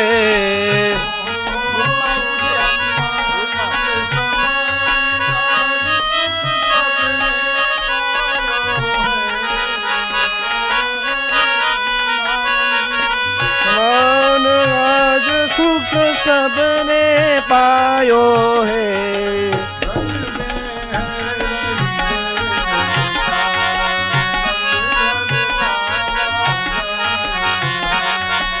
ब्रज में वे रही जन का, ब्रज में लाला जायो है।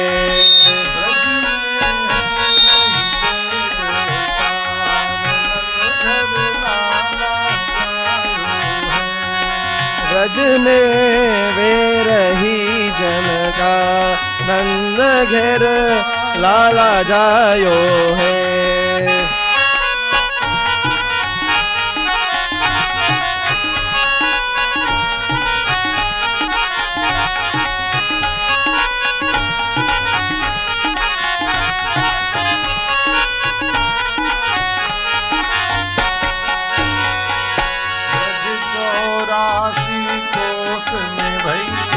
ब्रज 84 कोस में भैया,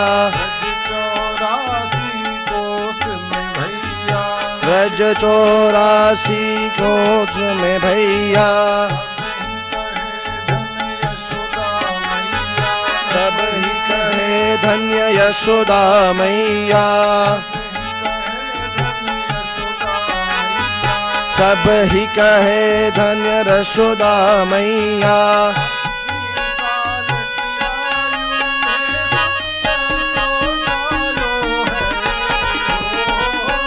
80 साल की आयु में सुख ऐसो जायो है।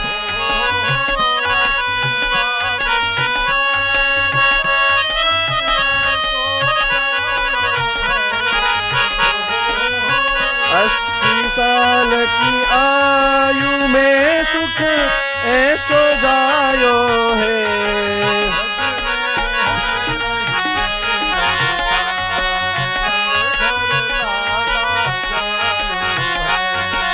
ब्रज में रही झलका, नंद घेर लाला गायो है।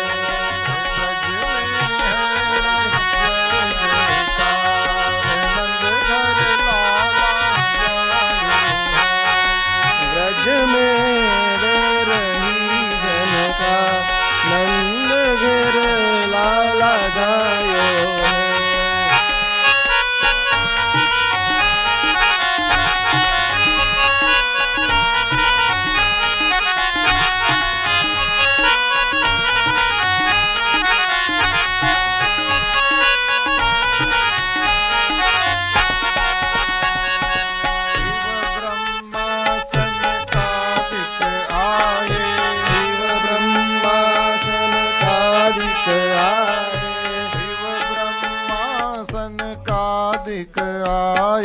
शिव ब्रह्मा संकादिक आए, सिद्ध मुनि सब देव सिहाये, सिद्ध मुनि सब देव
के कार बढ़ाई, सब ही देने लगे हैं बधाई, सब ही देने लगे हैं बढ़ाई, सब ही देने लगे हैं बधाई।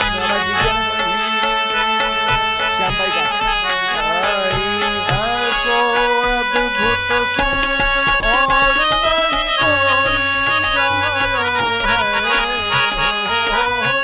ऐसो अद्भुत सुख और नहीं कोई जायो है।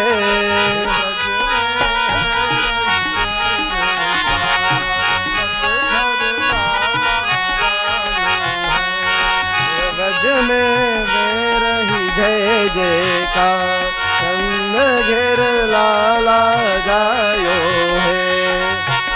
लाला जायो है, रानी जी के लाला जायो है।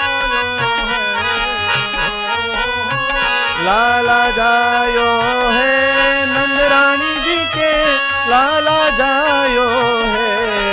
हो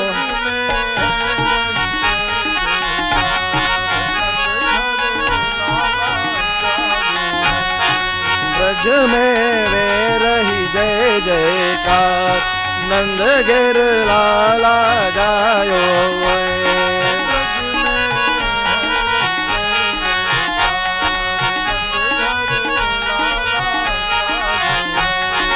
ब्रज में वे रही जयकार, नंद घेर लाला जायो।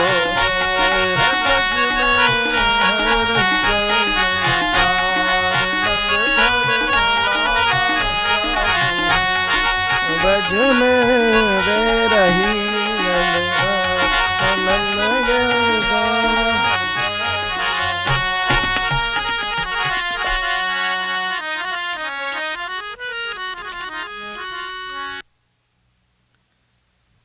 तत आरभ्य नंदस्य व्रजः सर्व समृद्धिमान, हरेर निवासात्म गुणै रमा क्रीडम भून रूप। आप इधर देखो, मैं अपना काम करता हूं, वो अपना काम करते हैं। परमात्मा श्री हरि का प्राकट्य हुआ और व्रज में लक्ष्मी जी आकर के रह गई। श्री सुखदेव जी महाराज कहते हैं, श्री हरि के गुण ही ऐसे हैं, उस वजह से व्रज जो है वो लक्ष्मी जी के खेलने का स्थान, क्रीड़ा स्थान बन गया।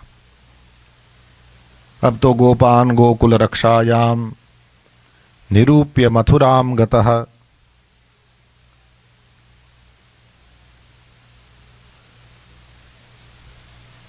नंदः कंसस्य वार्षिक्यम करम दातुम कुरुद्वः।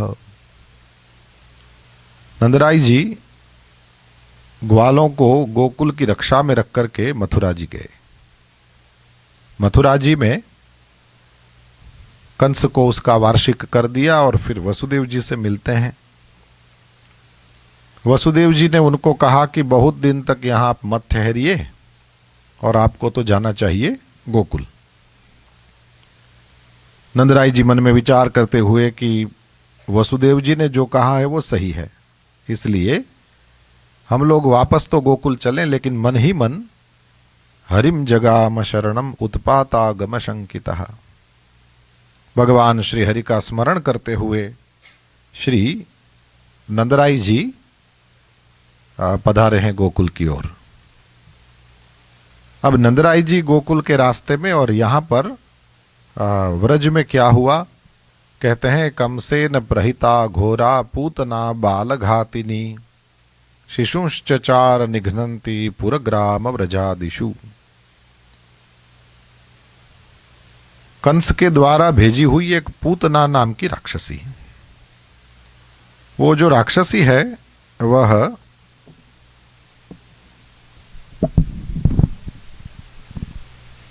कमर दुखी गई, वो आई है और ऐसे कभी कथा नहीं करी, आज करते हैं। रखो इसको, हम खेचा इन था कि गयो क्यार नो आम बैठो तो હવે વાંધો नहीं, अब ठीक है, इसको तो मैं जैसे चाहूं कर सकता हूं। वैसे भी ये रिकॉर्ड बनाने की जगह है, तो आज ये रिकॉर्ड भी बन गया। इससे पहले भी एक रिकॉर्ड बना था जो आपको फिर नहीं बनाना है, तो एक रिकॉर्ड आज ये भी बन जाए। आपने के माणा बोलावीए तो हारू थाय, भगवान ने खबर। एनीवे આપણી પાસે હવે માત્ર 2 દિવસ જ છે, સરસ થઈ જશે। श्री हरि कंस के द्वारा भेजी हुई पूतना नाम की राक्षसी जो है वो आई है, और छोटे छोटे बच्चों को मारती हुई वो आई है। अब वो खेचरी आकाश में चलने वाली एक बार नंद के गोकुल में आई, और योषित्वा माययात्मानम, वो माया से अपने आप को सुंदरी स्त्री का वेश बना करके आई, और कामचारिणी, और जब जहां चाहती थी उस तरह से वहां से वो चली जाती थी। आई नंद के गोकुल में, और श्री सुखदेव जी महाराज कहते हैं इतना सुंदर वेश बनाया उसने तो। और सुंदर वेश वाली वह पूतना घुसती है गोकुल में। ऐसा लगा माई, ए सफेद कपड़ा वाली माई मेरे सामने देख। उसको तुम देखते हो फिर मेरे को डिस्टर्ब करते हो, उसको अपना काम करने दो, तुम मेरे सामने देखो। कथा सुनने आई हो ना? ओके। तो अब वो घुसी गोकुल में। अब गोकुल में घुसी तो अरे हाँ मैं भूल गया, मैंने कल आपको कहा था आपको जहां भी देखना है छूटे। अब मैं आंखें बंद करता हूं। Okay, you are free now. मैं भूल गया। गोकुल में घुसी है पूतना। अब तो उसने क्या किया, बोले जैसे ही वो आई तो गोपियों ने देख लिया। अब गोपियों ने तो सोचा कि ये तो श्रियम द्रष्टुम इव आगताम पतिम, हाथ में कमल का फूल लेकर के परमात्मा श्री हरि को जैसे खोजने निकली हो लक्ष्मी जी, ऐसी लग रही थी। अब तो वो जो पूतना है उसको गोपियों ने देखा, और गोपियों ने कहा कि नंदराय जी के यहां जाना है क्या, और नंदराय जी के यहां पर वे सब ले गई। और जैसे ही वहां गई तो जशोदा जी और रोहिणी जी दोनों ही बच्चों के साथ खेल रही थी, और वहां जाकर के पूतना ने, मैया देखूं तुम्हारा लाला। और जैसे ही वहां पर जाती है, देखती है नंदराय जी के घर में वह छोटा सा बच्चा, और उसको देखा तो उस पूतना ने क्या किया, बोले अपनी गोद में भगवान को लिया। तो जैसे ही भगवान को अपनी गोद में लिया तो श्री सुखदेव जी महाराज कहते हैं विबुध्यतां बालकमारिकाग्रहम् चराचरात्मा समिमीलिते क्षणः अनन्तमारोपयदङ्कमन्तकम् यथोरगं सुप्तमबुद्धिरज्जुधीः। छोटे छोटे बच्चों को मारने वाली जाना, और चराचरात्मा निमीलिते क्षण आस, चराचर जगत के स्वामी ऐसे भगवान ने आंखें बंद कर लिया। क्यों किया, बोले बच्चों को मारने वाली है, इसका मुख देखना नहीं चाहता। अब तो अनंत भगवान को उसने अपने अंत में, अपने अंक में ले लिया, माने अपनी गोद में लिया। कैसे लिया, बोले यथा उरगम, जैसे सोए हुए सांप को कोई रस्सी समझ के उठा ले, उस तरह से पूतना ने ले लिया। अब तो भगवान श्री हरि ने विचार किया कि इसके थन में दूध है नहीं मेरी माँ जशोदा की तरह, और मैं जहर ये लगा के आई है अपने थन में, इसको मैं पीता नहीं, तो क्या किया जाए। तो भगवान श्री हरि ने उसके प्राणों को पीना शुरू किया। भगवान श्री हरि प्राण पीने लगे। अब भगवान श्री हरि ने जैसे ही प्राणों को पीना शुरू किया तो पूरे शरीर में एक खिंचाव, और सा मुंच मुंचालमिति प्रभाषिणी और निष्पीड्यमाना खिल जीव मर्मणि, मुंच मुंच छोड़ दे छोड़ दे छोड़ दे, इस तरह से बोलने लगी। भगवान श्री हरि ने कहा मेरी कोई प्रार्थना तुम करोगे तो तुम्हारी प्रार्थना के बेस्ट पॉसिबल मीनिंग को मैं लेता हूं। तो तुमने कहा छोड़ दो, तुम तो केवल ये कह रही हो कि मेरा थन छोड़ दो, लेकिन मैं तो तुम्हें जन्म मरण के चक्कर से ही छुड़ा दूं। भगवान श्री हरि ने उसका इस तरह से उद्धार किया। अब तो वो वृंदावन में जाकर के गिरी है, और अनेक पेड़ों को गिराती हुई वो वहां पर पड़ी। अब जैसे ही लाला को ले गई तो पीछे गोपियां लाला को ले जा रही है, लाला को ले जा रही है, इस तरह से करती हुई दौड़ी है। जैसे ही वो वृंदावन में गिरी तो गोपियां उसके शरीर पर चढ़ गई और भगवान श्री हरि को वहां से उठा करके, लाला को तो कोई डर नहीं था, और गोपियां तुरंत वहां जा करके उस ले करके लाला को और फिर जशोदा जी के पास आई। जशोदा जी की गोद में दे दिया। जशोदा जी, रोहिणी और ये सब गोपियां मिल करके लाला को ले गई गौशाला में, और वहां जाकर के गोमूत्र से स्नान कराया, फिर गोरज से भी स्नान कराया, और गाय का गोबर लेकर के बाल कृष्ण की रक्षा करी है। 12 अंगों में भगवान के नाम ले लेकर के इस तरह से वो रक्षा करती है। अव्याद झोंघ्रिमणिमांस्तव जानवथोरु यज्ञोच्युतः कटितटं जठरं हयास्यः हृत्केशवस्त्वदुर ईशैनस्तु कंठं विष्णुर्भुजं मुखमुरुक्रम ईश्वरः कम्। भगवान के नाम ले लेकर के भगवान की ही रक्षा करी। इसका अर्थ ये होता है, जो भी भगवान का नाम लेगा, भगवान की भी रक्षा यदि भगवान का नाम करता है तो हमारी आपकी क्यों नहीं करेगा। तब तक तो नंदराय जी आदि सब मथुरा से व्रज आ गए थे, और पूतना के शरीर को देख करके उन लोगों को अत्यंत विस्मय हुआ। विचार करने लगे नंदराय जी कि ये जो वसुदेव जी हैं, ये या तो कोई ऋषि हैं जो जिन्होंने इस तरह से वसुदेव के रूप में जन्म लिया है, या ये कोई योगेश्वर हैं। आनक दुंदुभी वसुदेव जी ने जो कहा था वही उत्पाद यहाँ पर दिखाई दिया। फिर तो परशुओं को लेकर के और पूतना के शरीर के टुकड़े कर दिए, दूर फेंक करके फिर उसको काष्ठ रख करके उसको जला दिया।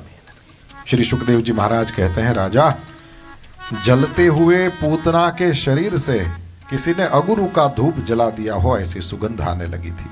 कारण क्या? बोले श्री कृष्ण ने उसको स्पर्श किया था। पूतना लोगों के बालकों को मारने वाली राक्षसी, खून पीने वाली थी, और भगवान के पास आई थी, वो भी मारने के लिए ही आई हुई थी, लेकिन फिर भी उसको सद्गति की प्राप्ति हुई। देखो, कोई व्यक्ति यदि श्रद्धा से, भक्ति से कृष्ण परमात्मा को यदि अपनी प्रियतम वस्तु का दान करेगा तो उसको कौन सी गति प्राप्त होगी, सोचो। परमात्मा श्री हरि ने इस तरह से पूतना नाम की राक्षसी का उद्धार किया। भगवान श्री हरि जिस पूतना को उसका मोक्ष करते हैं, इस कथा को कोई व्यक्ति श्रद्धा से सुनता है तो गोविंद भगवान में रति की प्राप्ति होती है। फिर तो राजा ने कहा, महाराज, यच्छृण्वतोपैत्यरतिर्वितृष्णा सत्वं च शुद्ध्यत्यचिरेण पुंसः भक्तिर्हरौ तत्पुरुषे च सख्यं तदेव हारं वद मन्यसे। महाराज, भगवान की वो कथा सुनाइए जिसको सुनने से अरति जाती है, तृष्णा जाती है और चित्त शुद्ध हो जाता है। श्री हरि में भक्ति की प्राप्ति होती है, और भगवान के जो भक्त होते हैं उन लोगों के साथ मैत्री, सख्य की प्राप्ति होती है। श्री सुखदेव जी महाराज ने कहा, ऐसा हुआ कि एक बार लाला 3 महीने के हो गए थे, और उस समय जशोदा जी के देखते देखते लाला ने करवट बदली। जैसे ही लाला ने करवट बदली तो मैया ने सोचा कि आज तो मेरे लाला का मैं अभिषेक करूंगी। ब्राह्मणों को बुलाया, गोपियों को बुलाया, बाजे बजाने वालों को बुलाया, और कहा कि आज मेरे बेटे ने पहली बार करवट बदली है, इसलिए आज हम करवट बदलने का उत्सव करेंगे। और आज लाला का जन्म नक्षत्र भी है, तो खूब दान दिया और भगवान के ऊपर अभिषेक कराया है। और इसके बाद में फिर भगवान श्री हरि को जब नींद आने लगी तो भगवान श्री हरि को उस शकट के नीचे वो छोटी सी वो बांध करके पलना जैसा बना करके भगवान को वहां पौड़ा दिया। अब माँ तो वो सब लोग आए हुए थे, ग्वाले, गोपी, और वो सब उन सब की सेवा में लगी। और यहाँ पर हुआ क्या, बोले ये भगवान श्री हरि जहाँ पर विश्राम कर रहे थे उस पलने में वहाँ पर राक्षस घुसा। अब वो जो राक्षस घुसा, एज इट इज रहने दो, चेंज मत करो। अभी जो चेंज किया ना उसको बंद कर दो, वो कोई इफेक्ट और कुछ नहीं चाहिए। अब तो चाय पियो मस्ती से। अभी 1 घंटे, अभी 1.25 घंटे में पूरा हो जाएगा, ठीक है।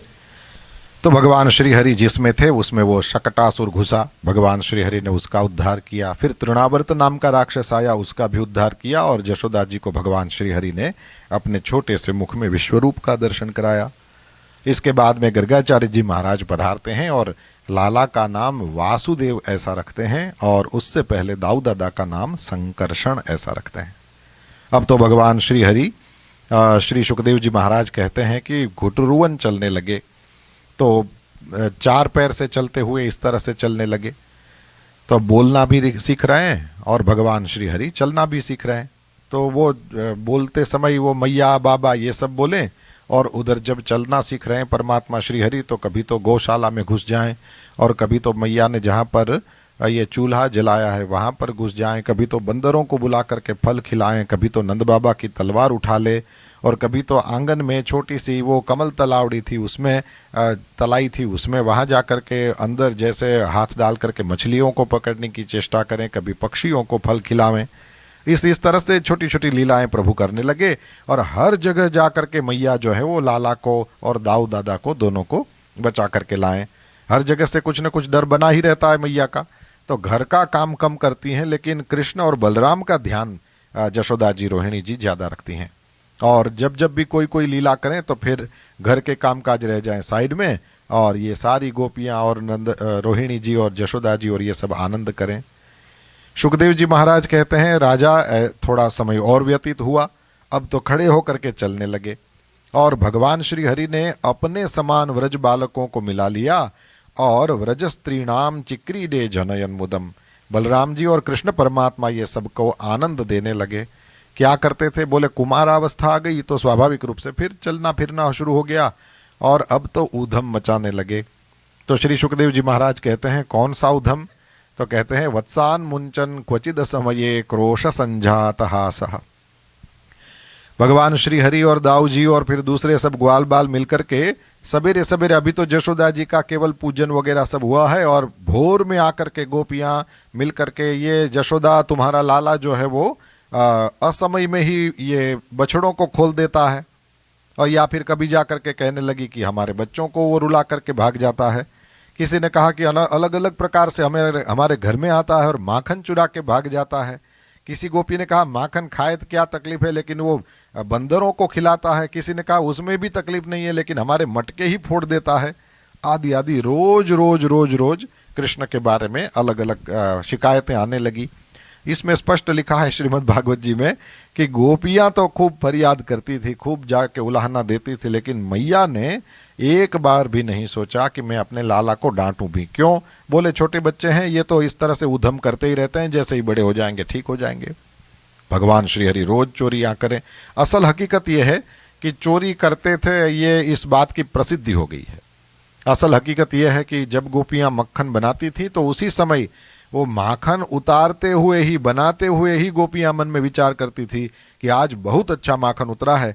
जशोदा को अपने लाला को ठीक से संभालना आता ही नहीं है, यदि मेरा बेटा हुआ होता तो पता चलता, मैं बहुत अच्छे से उसको रखती, और ये इतना सुंदर माखन बना है कि ये मेरे लाला के लिए उपयुक्त है। यदि आज ये यहाँ आकर के मेरे, सब जगह जाता है चोरी कर कर के खाता है, यदि आज मेरे यहाँ आ जाए तो काम बन जाए। भगवान श्री हरि ये जैसे ही गोपी के हृदय की बात जान लें तो तुरंत दौड़ करके वहां पहुंच जाते थे। क्यों?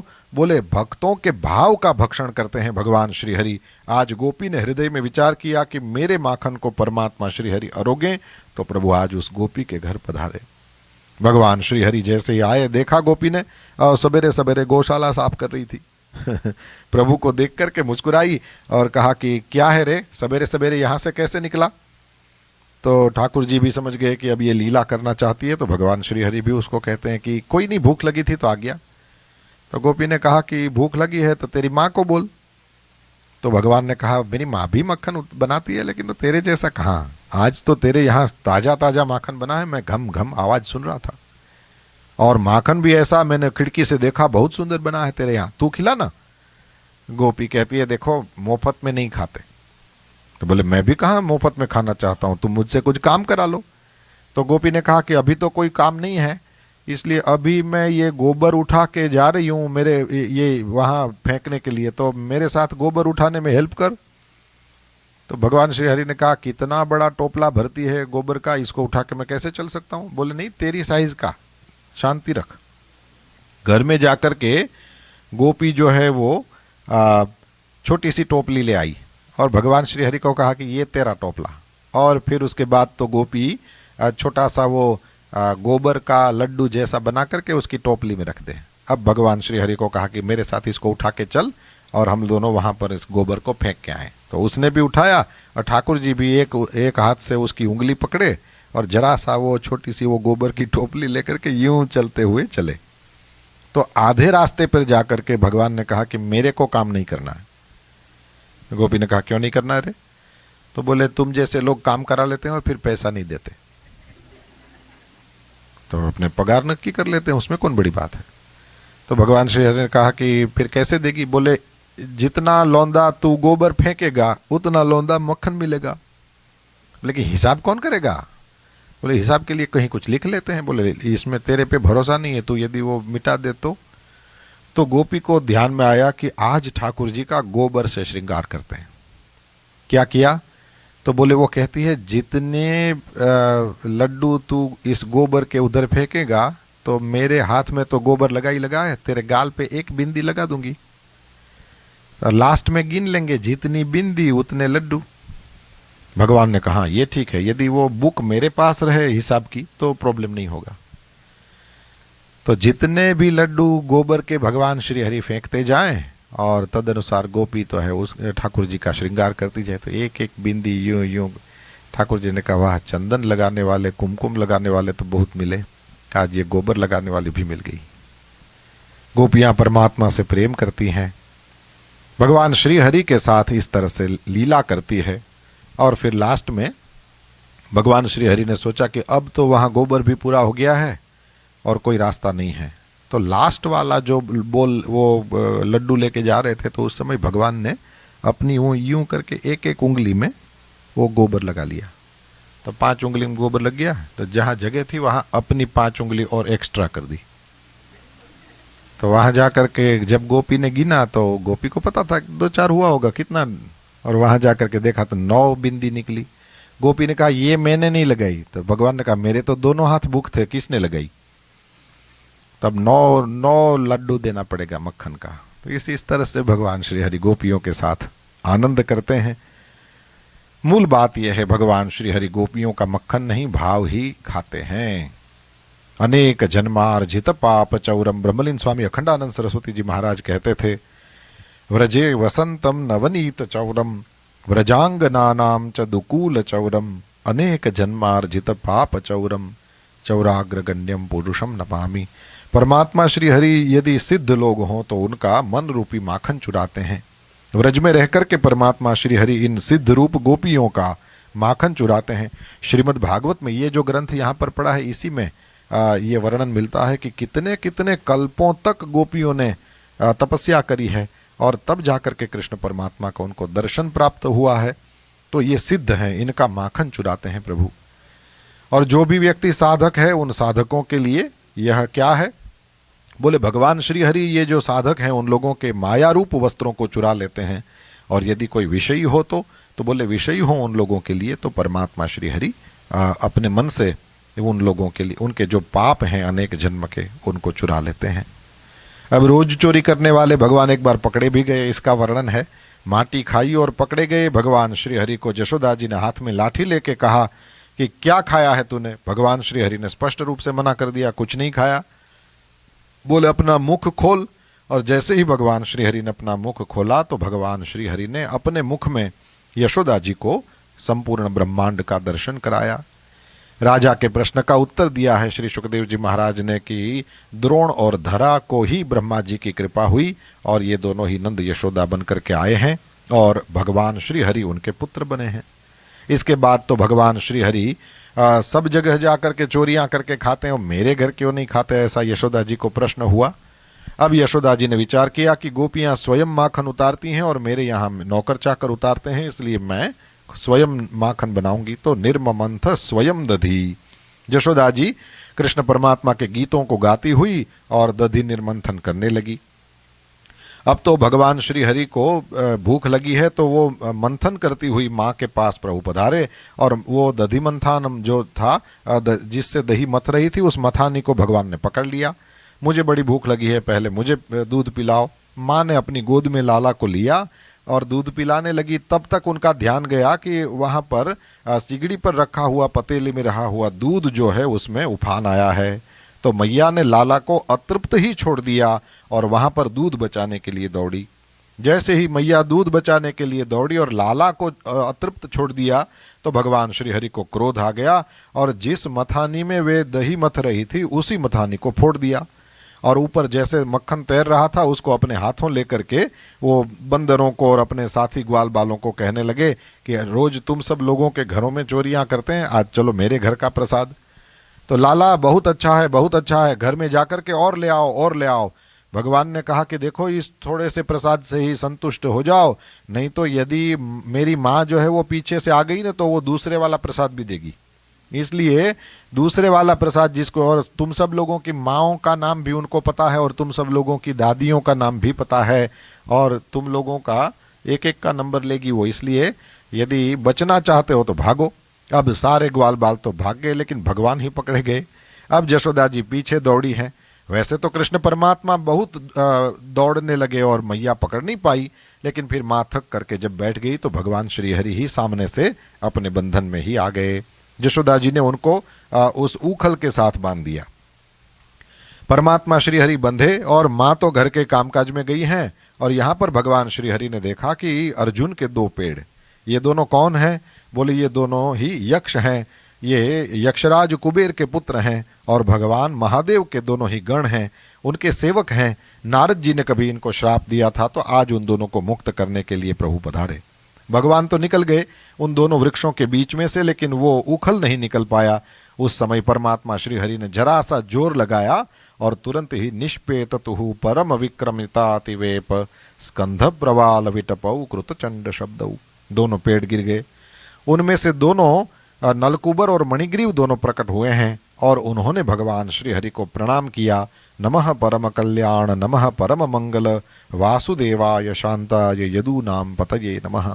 भगवान को नमस्कार किया।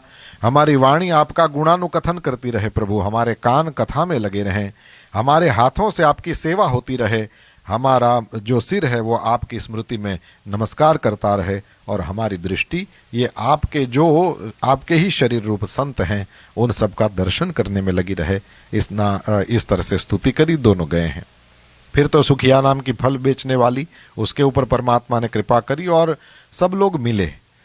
अब उसमें उपनंद नाम के जो सबसे बड़े गोप थे, उन्होंने कहा कि देखो इस स्थान में ऐसा लगता है इन बच्चों के लिए ये जगह ठीक नहीं है, हम लोगों को ये महावन छोड़ करके वृंदावन चले जाना चाहिए। क्यों? बोले वृंदावन में तो ये पूरा वृंदावन गिरिराज जी जमुना जी के किनारे और ये सब इतना सुंदर है कि वहाँ पर जाकर के हमारी गायों के लिए जल और ये घास आदि की व्यवस्था भी होगी और हम लोग वहाँ वृंदावन में चले जाएंगे। वहाँ पर जाकर के नंद गांव बसाया, कहते हैं अर्धचंद्राकार गांव बसाया है, और ये अर्धचंद्राकार में बराबर मध्य में भगवान का नंदालय रखा गया। सब लोग अपने घर में बैठ करके ही भगवान की लीला का दर्शन कर रहे हैं। इसके बाद तो परमात्मा श्री हरि ने सबसे पहले जब कार्तिक शुक्ला अष्टमी, उसको गोपाष्टमी कहते हैं, गोपाष्टमी के दिन भगवान श्री हरि ने बछड़ों को चराना शुरू किया है। और बछड़ों को चरा रहे थे तो बछड़ों के बीच में बछड़े के रूप में ही एक दैत्य आकर के घुस गया। ये बाहर से वेश बना लेना ये तो बिल्कुल सिंपल सा है, इसलिए कई बार ऐसा लोग कर लेते हैं कि बाहर से तो वेश उन्होंने बनाया होता है वैष्णव का, और वत्स माने प्रिय, तो जो भगवान के प्रिय हैं उनका वेश बना लिया होता है, लेकिन अंदर से उनकी वृत्ति जो है वो आसुरी। अब दुनिया को तो चला जा सकता है लेकिन कृष्ण को कौन छले, इसलिए भगवान श्री हरि ने उस वत्सासुर का उद्धार किया। इसके बाद में फिर बकासुर का भगवान उद्धार करते हैं, और ये बकासुर जमुना जी के किनारे खड़ा हुआ बगुला। अब एक पैर से खड़ा हुआ बगुला मछलियों को लगे कि ये कोई संत महात्मा है, एक पैर से तपस्या कर रहे हैं, और बकासुर जो वहाँ पर था वो तो मछलियाँ यदि प्रणाम करने आए तो उनके ऊपर तो अपना पैर रख के सीधा अंदर। अब तो ये जो बगुला है उसको दंभ का प्रतीक बताया है। संतों से सुना है जमुना जी भक्ति की नदी है, और भक्ति की नदी के किनारे इस तरह से दंभ बगुला खड़ा हो तो ये दंभ है, और ये जो दंभ है ये भक्ति में सबसे ज्यादा बाधक है। दंभ किसको बोलते हैं? बोले जो हम नहीं हैं वो दिखाने की कोशिश। अब ये तो मछलियों को खा जाने वाला और एक पैर से खड़ा रहता है तो लगता है कि कोई बड़ा तपस्वी है। अब तपस्वी थोड़ी है, ये तो राक्षस है। तो इस तरह से हम जो नहीं हो वो दिखाने की कोशिश करना, यही है दंभ। और दुनिया के सामने तो कभी कभी लोग दंभ करते भी हैं, लेकिन जब बात भक्ति की आए तो भगवान के सामने कभी भी दंभ नहीं करना, क्योंकि परमात्मा को ठीक से पता है हम कौन हैं, हम कैसे हैं, कल हम कहाँ थे, आज हम कहाँ हैं, कल हम कहाँ होंगे। तो दुनिया के सामने थोड़ा बहुत कभी जरूरत हुई और व्यवहार के रूप में करना भी पड़े तो बात अलग हो जाएगी, लेकिन यहाँ परमात्मा के सामने कभी भी ये नहीं करना चाहिए। इसके बाद में अघासुर के उद्धार की कथा परमात्मा श्री हरि की बताया और इसके द्वारा ब्रह्मा जी के मोहनाश की कथा है। ब्रह्मा जी का जैसे ही मोहनाश हुआ, ब्रह्मा जी ने भगवान श्री हरि की सुंदर स्तुति करी